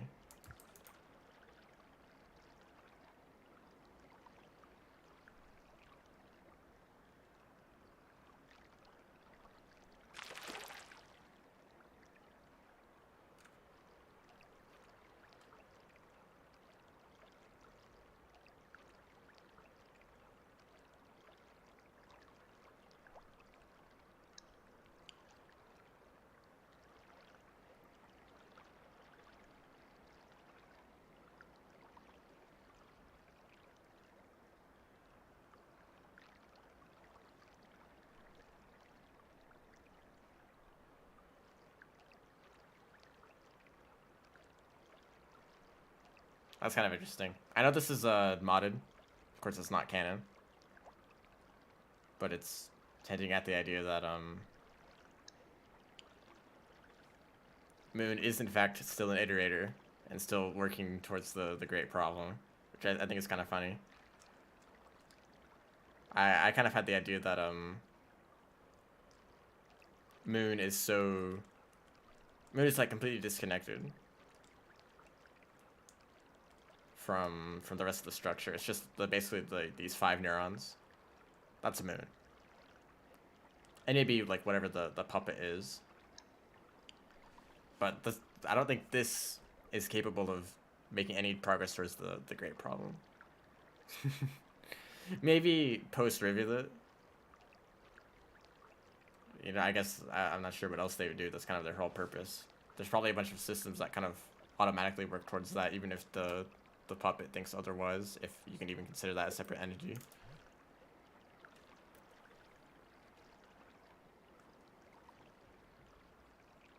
It just kind of pops into another neuron.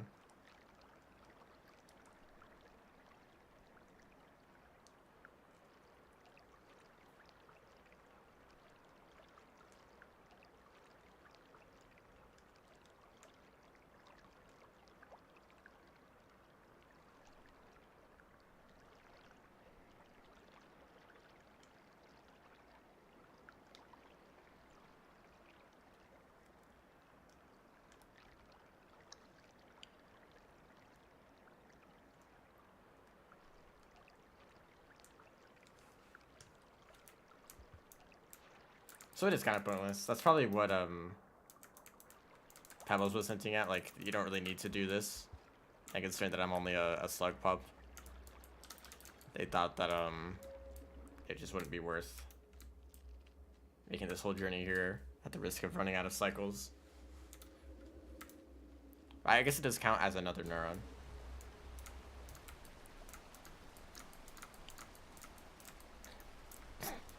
All these explosive spears sitting here.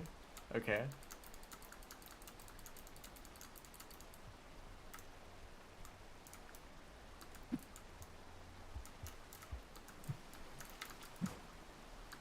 I don't know what's below me. Okay. Should I grab a jellyfish for combat? That might be fun. Mix things up a little bit close to the end.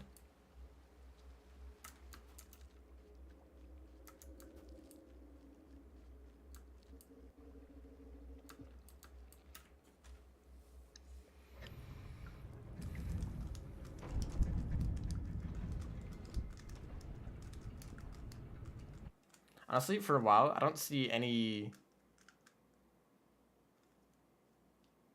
the game. It just crashed. I hope that wasn't a problem with the save file. That it will continue to work.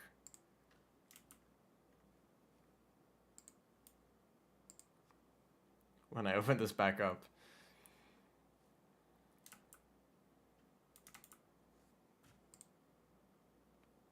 Hello? Well, the resolution is all messed up. Okay. It kind of looked like it was going to crash again. Let's hope that this doesn't break.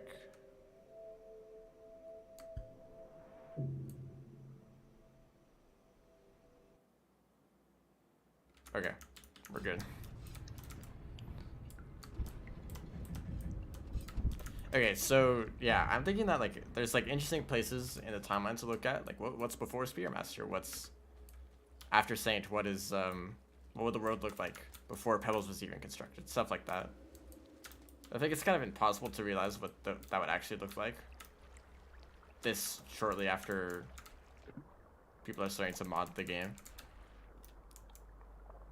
And after Downpour's release.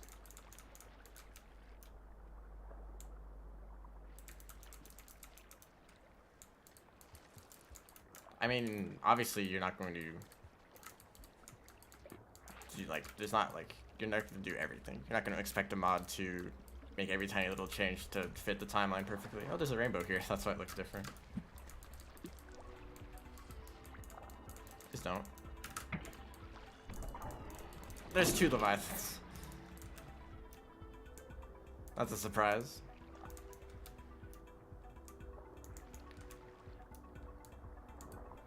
But yeah, like before Pebbles, for example, there would like everything would be completely different. I feel like,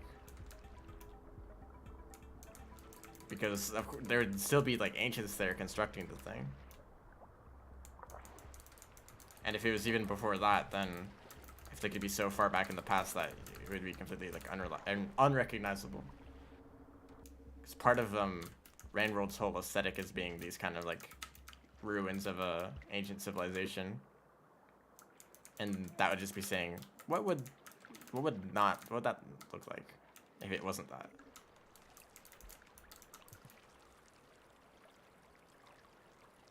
You know, I always forget what this area looks like and why I shouldn't take that path. I'm holding on to items right now, and you can't hold on to items and a jetfish at the same time.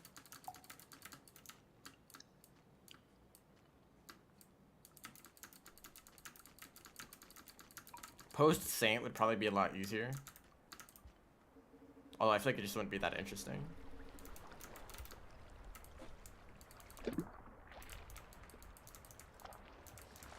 I mean, of course, it depends on what the mod does.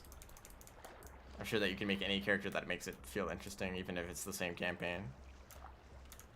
Excuse me.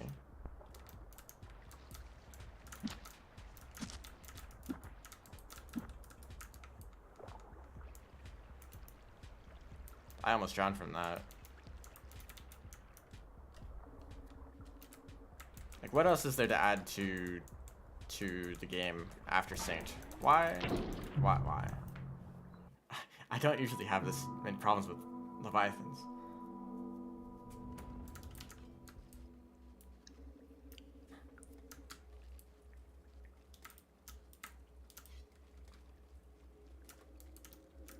The most I can think of for what a campaign like that would look like is just changing up the creature spawns, making Silent Construct more decayed.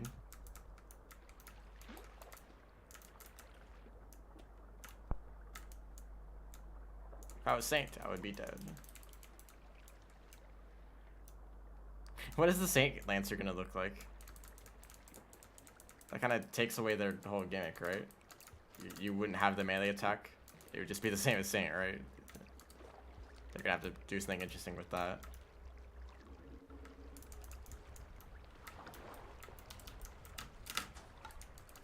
They could, like, someone could absolutely make Ancients.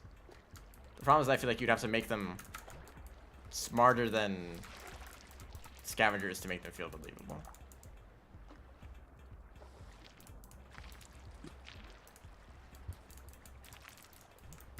Which is, it's a lot.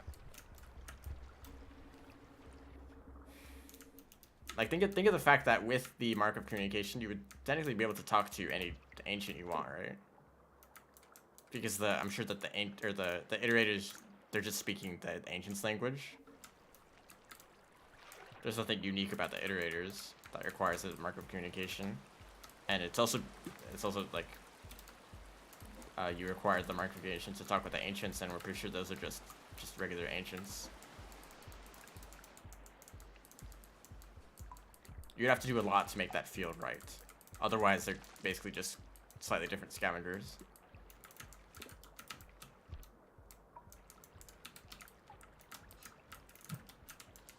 No, I want to grab... Actually, I can't grab that guy yet. I still have to go through this, into that pipe. I wouldn't be able to do that with, holding onto a jetfish. Is there a mod that lets you talk to lizards? Yeah. It's basically just like showing a bunch of... Oh. That was fast. From the short bit that I've seen of that mod, there's like only a handful of lines that the lizards say. And it's very similar to like if you dream nail enemies in Hollow Knight. It has that kind of feel.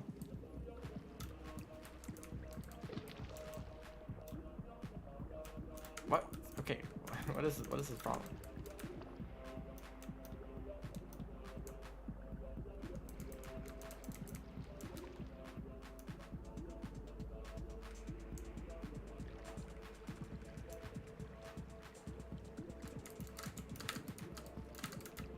I think that's kind of a cool idea. People have like kind of thrown around ideas of like what the next civilization is. That was like really hinted at in the Saints campaign, right? After the Ancients, something is going to build up again to replace them, right? The cycle repeats.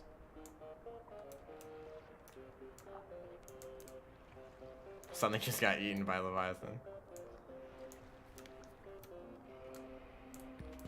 Right, so the biggest contender obviously is Scavengers, right? Everyone's thinking that there's going to be a Scavenger civilization in the future. And they're eventually going to become advanced enough to kind of, you know, build that up. I think that'd be cool. If anything, that's like the most interesting thing that can be done in like for post-Saint timelines. Post-Saint campaigns. Honestly, my theory is that it's actually going to be orange lizards.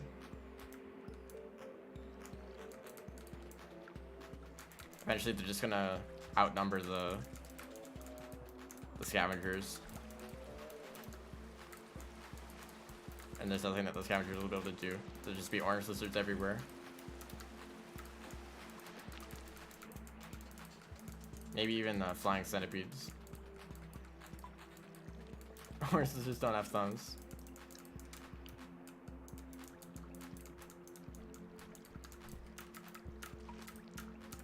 No, I'm joking. There are like way too many orange lizards though. Yeah, like a very like scavenger oriented campaign. Like that's a good idea. It'd basically make every single region into garbage wastes.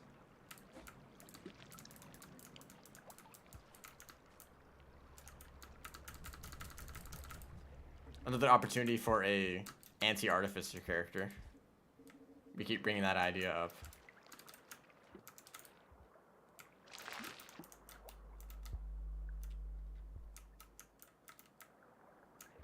What? Okay, what is up? What is up with this? This is a nightmare for Saint speedruns. Luckily, we are not the Saints. This might still be a problem though, especially with this jetfish.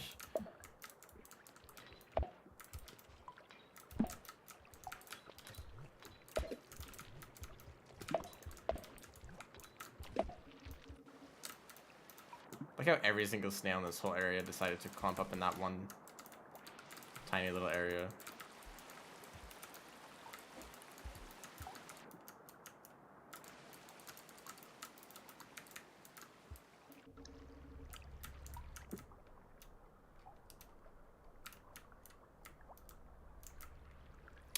This sucks. I don't have a jetfish.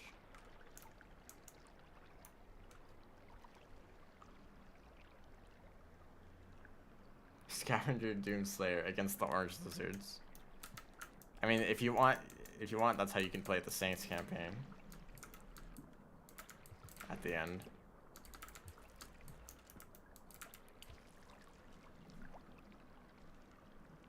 I feel like the slug. Okay, I have no explanation for the Saints or really, honestly. They're still like total mysteries, but I feel like the Slugcat story really ends with Monk and Survivor.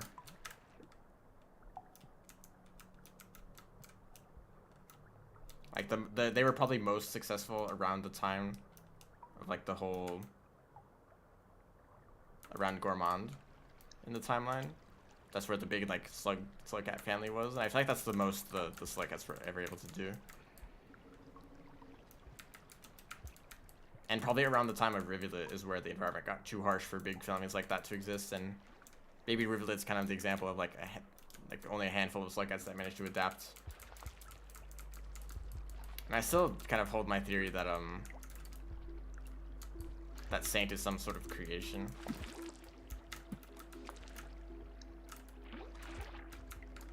Hello? Throw the spear. I feel like it just makes too much sense that they're like perfectly designed to be able to ascend. How like the way the Saint works is kind of like aligned with the natural urges that the ancients tried so hard to avoid. I feel like maybe I should have kept the jetfish around. Some iterator tried to create a Slugcat or a creature in general that was like perfectly designed for ascension, and that's what led to the Saint's abilities. Because no way a Slugcat just evolved to be able to ascend things. The fact that they're able to ascend stuff suggests that it is the creation of an iterator, because that's literally their entire goal.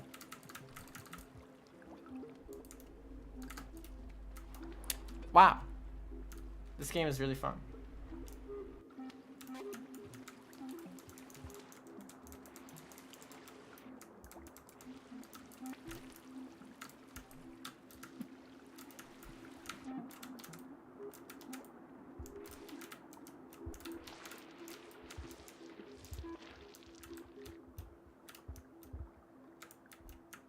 I think there's also a chance that Rivulet is the creation of another iterator, considering that they already have a mark of communication, as well as a pearl that kind of seems like it's an instruction manual on how to repair or how to get to Pebble's rarefaction cell. It specifically highlights the power rail. Although what that has to do with the campaign, it's kind of hard to tell. If some other like iterator was aware of the situation and knew exactly how to fix it, like, oh, Pebbles is in a bad situation and Moon could use the rarefaction cell, so I'm going to design a Slugcat specifically for that purpose. Like, how would they know all of that?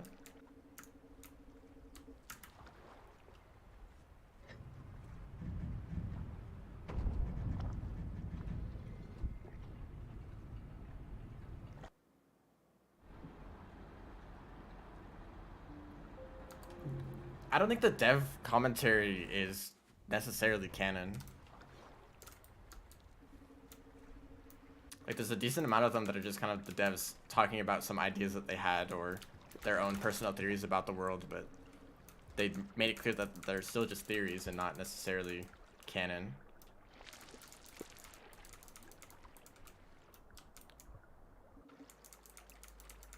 Like, the devs are like just more players kind of like us. They have their own ideas about the world and what it should look like. It just also happens that they're able to have an influence over the... And I'm talking specifically about the Downpour developers. Obviously, the original developers of Rain World had to come up with all the ideas.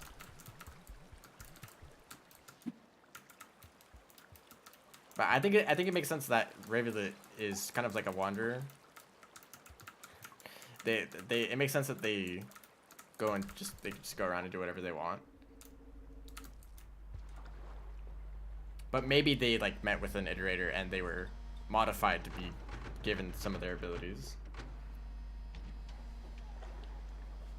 Or they were created a long time ago and then they went on to do whatever they wanted to do.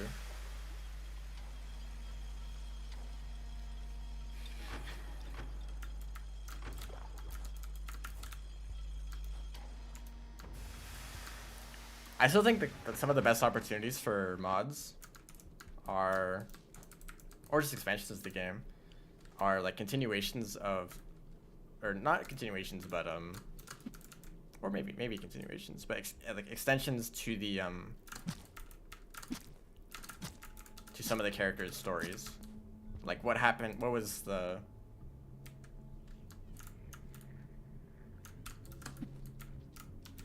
What was Spearmaster doing before the campaign? And what was their trip back to Seven Red Suns? What did that look like? What was Rivulet doing before the campaign? What was Saint doing before their campaign? They just kind of show up in the loop, right? In the cycle. But like, what were they doing before that? At which point did they get stuck in this cycle in the first place? That's a big question. And I feel like a decent amount of those stories could still take place in the main world with the pre-existing characters, so they wouldn't be as hard to create. Of course, if you wanted to do something like creating Spearmaster's journey back to Seven Red Suns, you'd have to put a lot more effort into that. Centipede cannon.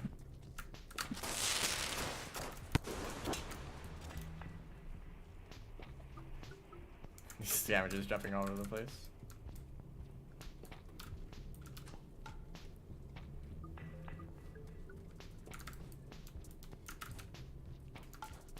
Excuse me.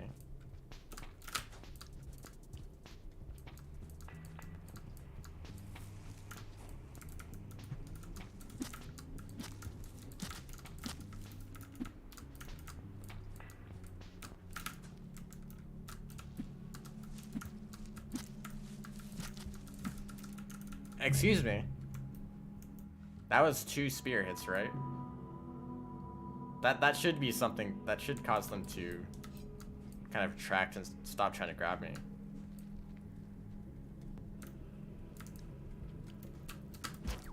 Whoa. What was that? Hello?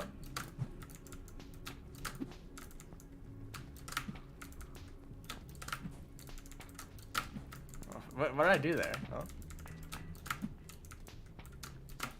Was it specifically because I hit something?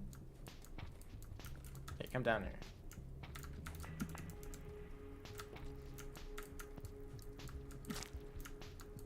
I guess I can try to get on this. That's bizarre.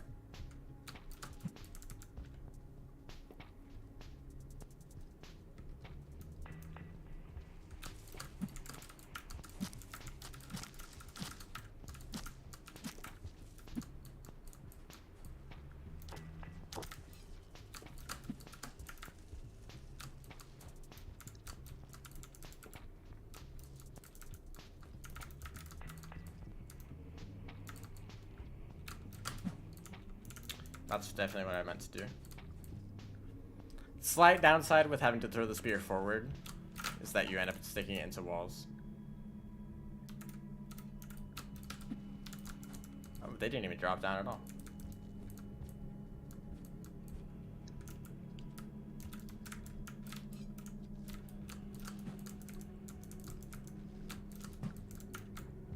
I'm always gonna get them stuck into walls.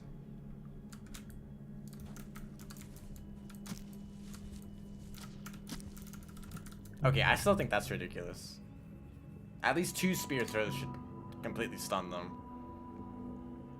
And actually, well, no, that is how it works, right? If you're grabbed by a monster kelp, all you need to do is throw 1 spear at them, and that's it, right? Hey, big centipede.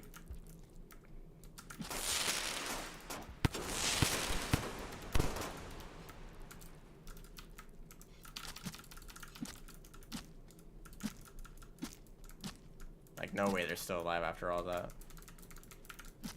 I think they didn't even die from the explosion. It was just, they were really low in health. I'd want one of the spears. I can't risk doing an extended slide here.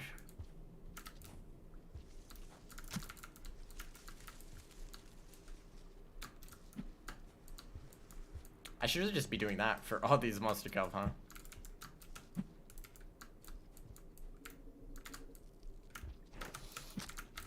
That hit from that far away.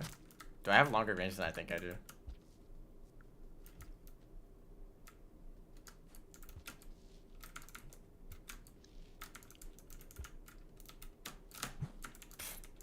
Wrong slide. I think I got a lag spike and then it slowed me down.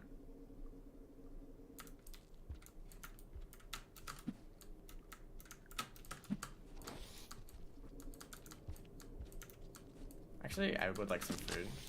Actually, no, I already ate. I risked a random chance at death every time. You know, let's just not deal with this guy.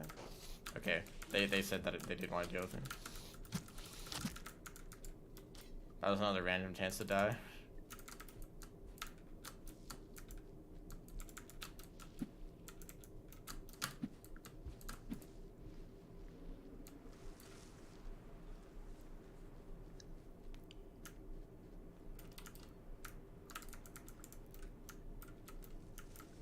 Sometimes I kind of wonder if the original developers of Rain World were to make the DLC instead of it being basically being a mod. Did I jump on that kelp? That Tropic is in one position, isn't it? Like, how much would the developers like official like Rain World expansion compared to what is essentially a mod? I heard that the original developers did have some sort of input. There's a guy up there. Just a stowaway. I heard that the original developers had some input on Downpour, and I think specifically like dialogue. Also, this is a bad idea. I'm gonna have to fall down here. My biggest enemy.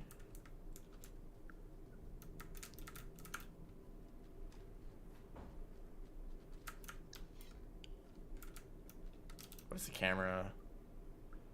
I can survive this, right? It's not always instant death. That is, though. That's definitely instant death.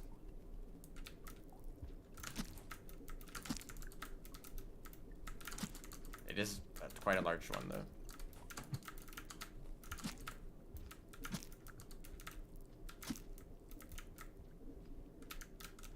Now these scavengers are in the way.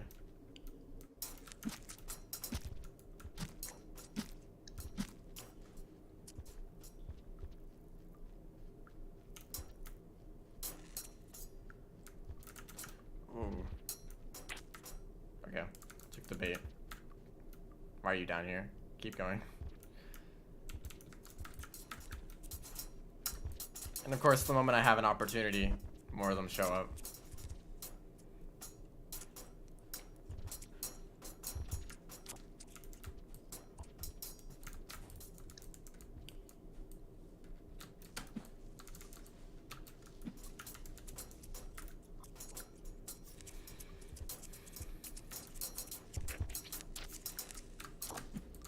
I have a feeling that these mirror vultures outrange me.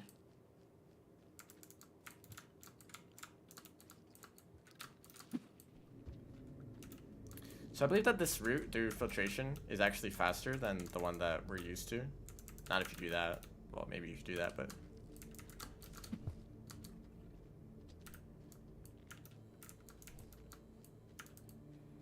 like it when creators leave room for speculation.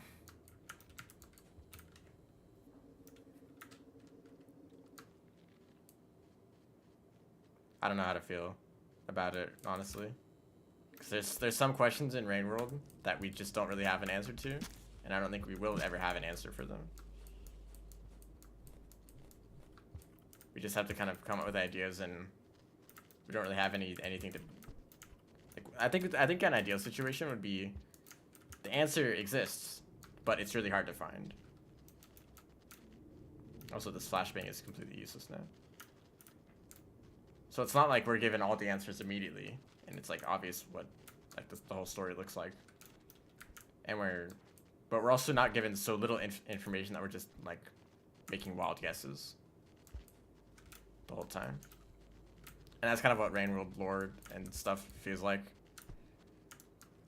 There's just some things that I feel like we're never gonna know for certain, unless there's like expansions to the game.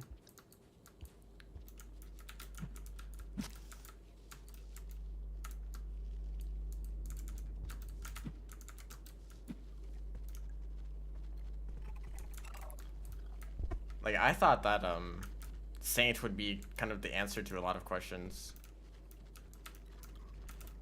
Specifically, my theory was that Saint was the triple affirmative, and that Slipper Straw created it. They created the Saint and was ascended by the Saint, hence the Saint like triple affirmative, and then challenge 70.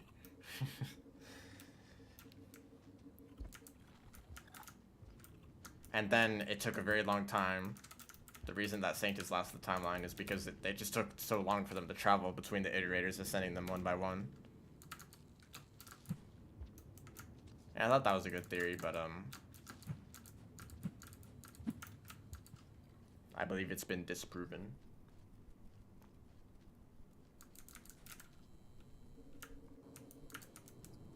Although I don't even know, because like there's not much information about it in game, A lot of the lore that we know is from pearls, but like pearls are always about the past. And we can never there's no like pearl out there that explains stuff about the Saint. They're just kind of a huge mystery. And I feel like it's always hard to speculate about the Saint at all, because we're just making random guesses in the dark.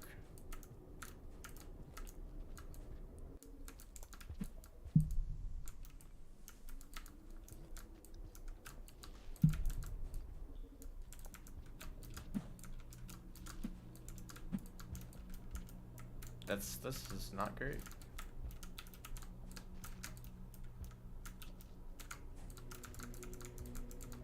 And plus, you're talking about Hollow Knight.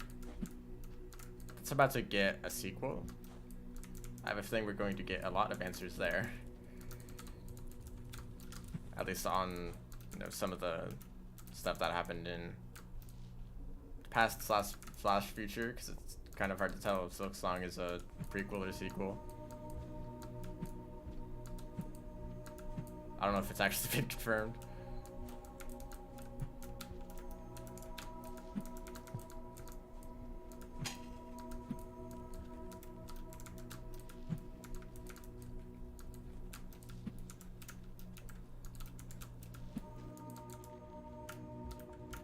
Why am I still holding this?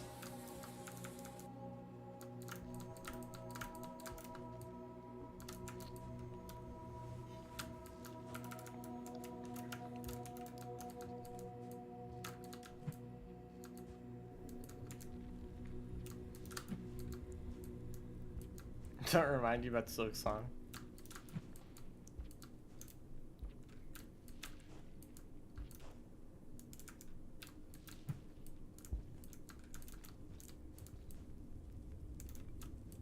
I'm holding both spears. Can I grab another?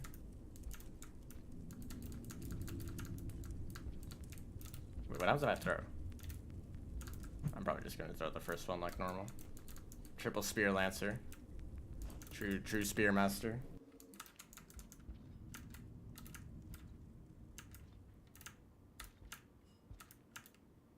Oh, actually, you can probably die here. I wasn't even thinking about that. But if I just fell down like normal, I probably would have died. Yeah, and also like all information about the iterators at all is like extremely limited. Maybe that's what like Spearmaster was trying to do, like kind of explain what the other iterators were doing, but it kind of sounds like they're just having like casual conversation just to pass the time instead of giving us actual like useful information about what the iterators outside of the Moon and Pebbles looks like and what their whole deal is.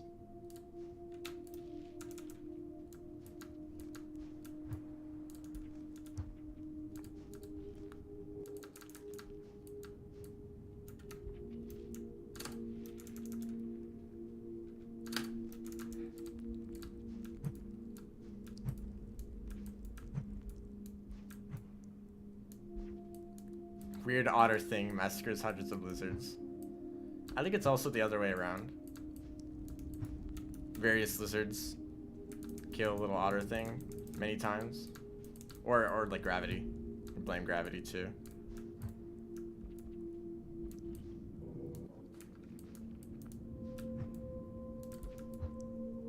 The problem with the iterators though is that gameplay wise they're not actually very interesting. Most of the iterators probably look very similar on the inside.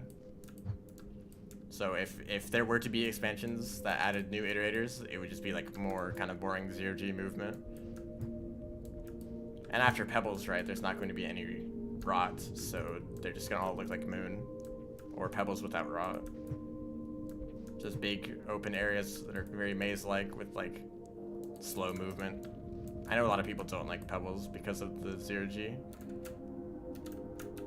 Am I dead? No.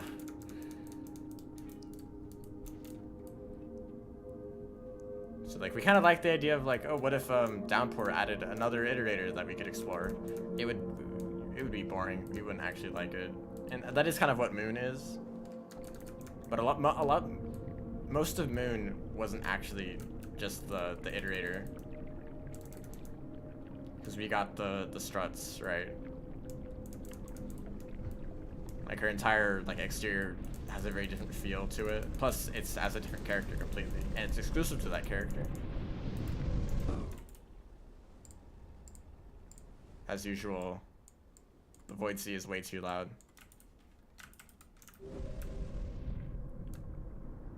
Also, I don't even know if this character has a unique ending. The game might crash here, but I think this character is a little bit more fleshed out than most.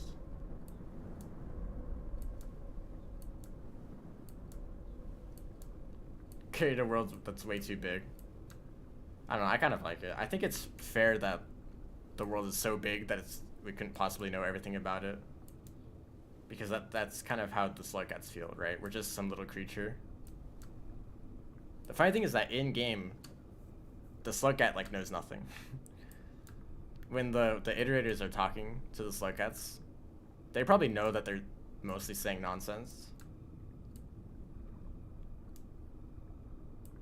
Like when Pearl reads the Pearl, when Moon reads the Pearl about Silver of Straw, she's talking to us, the player, because that's information that we're interested in. But the Slugcat doesn't understand any of it. And they're just like a little animal. There's no reason the Slugcat should care about what's happening in the rest of the world, or why the iterators should tell us about what's happening in the rest of the world.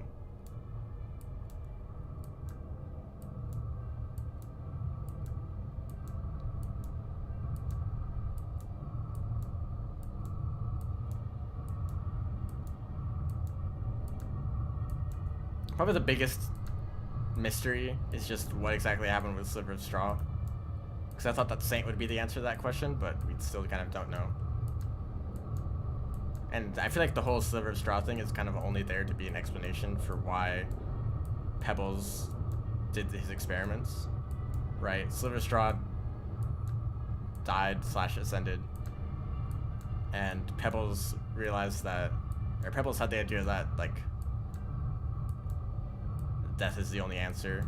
Like there's no answer to the great problem. So that's why he started to do his experiments to rewrite his own genome. So that whole thing is kind of just to explain the rot. And I feel like we never really got a good answer to that, even if maybe that's the point.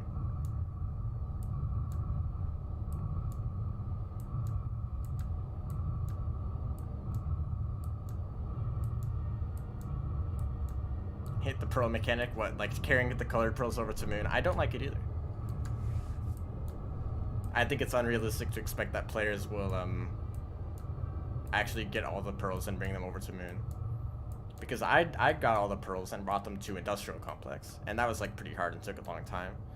Imagining having to bring them all over to Moon instead, it makes the whole journey significantly longer. And being able to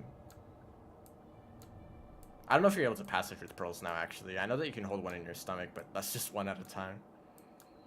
If you can now passage, if color pearls count as key items and you can passage through them, then it makes it a lot better, but that's a remix option and not part of the original game from the start.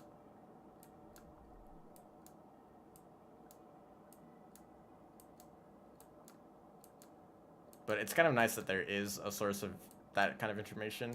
It's just that I think it's way more reasonable to just like look it up on the wiki. I don't think players should be expected to go and find it all out for themselves. But it's cool that there's like a diegetic place for the lore.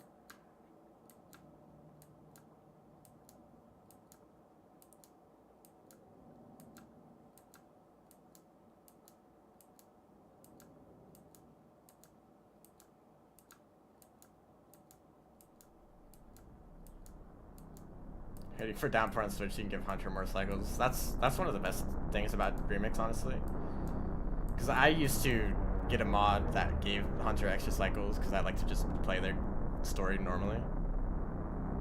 I didn't like the time limit, and honestly, it's one of my least favorite parts of Hunter. It's understandable that you need a time limit for score runs to be a thing, but if you just want to play Hunter normally, then there's no option other than getting a mod or using the Remix option. But of course, that's not an option for console players yet.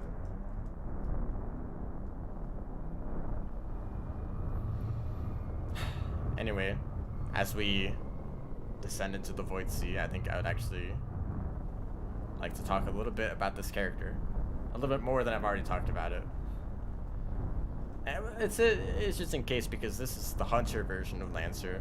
There's a different version for every single character, which is kind of ambitious, but also, you know, that's fine. Not every mod has to be its own character with its own story. And I like that it's, you know, you're taking advantage of what story is already there, but making a slight modification to it. Like, in this case, you know, Hunter has already done his thing, and we're just here because no significant harassment is kind of insane and decides to send a child off to do a very important mission, or at least something that he thinks is very important. And Pebbles is like, no, don't do that. That's like kind of interesting dialogue. And it also gives a reason to actually play the game. To just do the same quest as the Hunter, but we get to play it differently. Time limit should have been longer. The problem with that is that score runs would become even worse. That you'd have to play well for that much longer to optimize a good score run. It'd make it lenient for more casual players, obviously, but I think that it's better that there's a remix option that lets you extend the amount of cycles.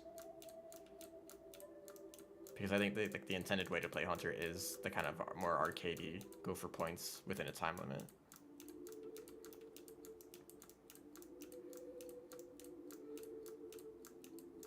But yeah, about this character, I guess I kind of expected their attacks to be stronger. It feels strange to play a melee character that's actually weaker than what you can do with ranged attacks.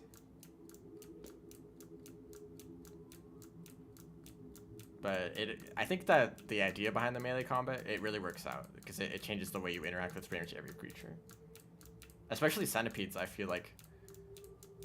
Because usually my strategy with centipedes is to throw as many spears at them as possible, and then go in and spam spirit throws once you have enough of them impaled.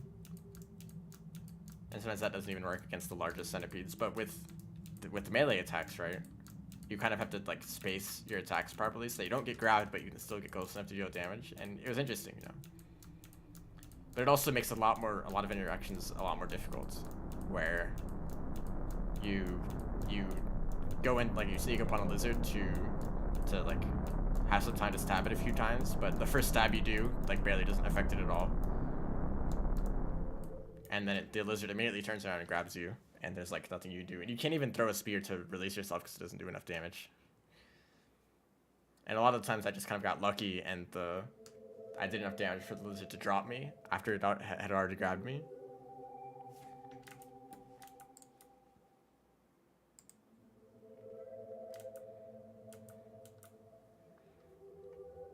But I don't know if there's a good way to fix that, because I understand that maybe having higher damage would make this character too strong.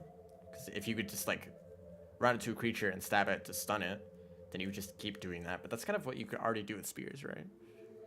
Here we go. You can tell it's new because suddenly the art style is completely different. But this does have a new ending.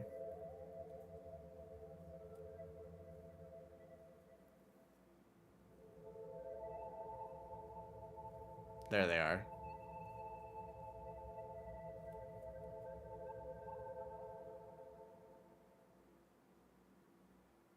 Very similar to Hunters, but it's nice that they put in the effort to make unique art for this. I don't know when this was made. This new cutscene might have been in the mod like years ago, but I'm just now getting around to actually trying this mod out. But I'm interested in playing it again once it expands to the new downpour characters. Although we'll see how those turn out, considering that like Rivulet and Saints aren't very combat oriented. So I think you'd have to do something different to make their mechanics work. But honestly, aside from combat, I think the best part of this character is just the movement. Always having access to something to throw for throw boosts or extended slides. It was a lot of fun, and I kind of like hinted it towards the fact that I would like a character that has this mechanic, and it turns out this is the character that has that mechanic. And it makes movement very interesting. It's kind of like Rivulet if you had to put more effort into the movement. Which is kind of maybe what Rivulet should have been more like. I feel like Rivulet has it's maybe a little bit too fast. In some areas, they go much faster than the rooms allow you to. You end up bumping into walls and just not having enough space to do the movements that Rivulet is capable of. But for this character, that's not a problem, because you can control when you do that kind of movement. If you want to do, well, it also depends on how good you are at extended instant hops. So not exactly the same. But being able to do extended slide helps, and throw boosts. I enjoyed that a lot. I imagine that this character would be very interesting if you had an electric spear. That would almost make everything completely trivial.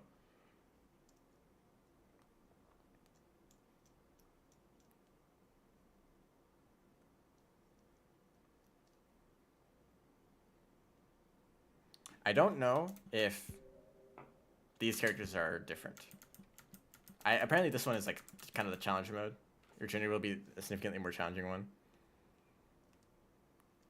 I don't know what this entails, but considering that I already had a little some difficulty with combat as the hunter, the monk is significantly weaker than the hunter, so that would make everything more challenging. Maybe this has like hunter spawns, even though it should be monk. It should be easy mode. But yeah, seeing some of these other characters, obviously I don't have access to them now because they haven't been created yet. But these will be interesting, especially Artificer actually, or not. Maybe you'll also have to fight scavengers and it will suck, because you can't even throw spears back. Oh, the Spearmaster! I totally forgot about Spearmaster, but this might be really interesting considering that that they're already like a combat-oriented character with spears, and I feel like that the Spearmaster probably works the best with this kind of thing. I don't know how like the food gen would work. If you'd be able to get multiple food pips from one spear, because you wouldn't actually end up throwing it at all. That actually might make Spearmaster a lot better. We'll see. We'll see. I don't know what order the mod creator will make these new characters.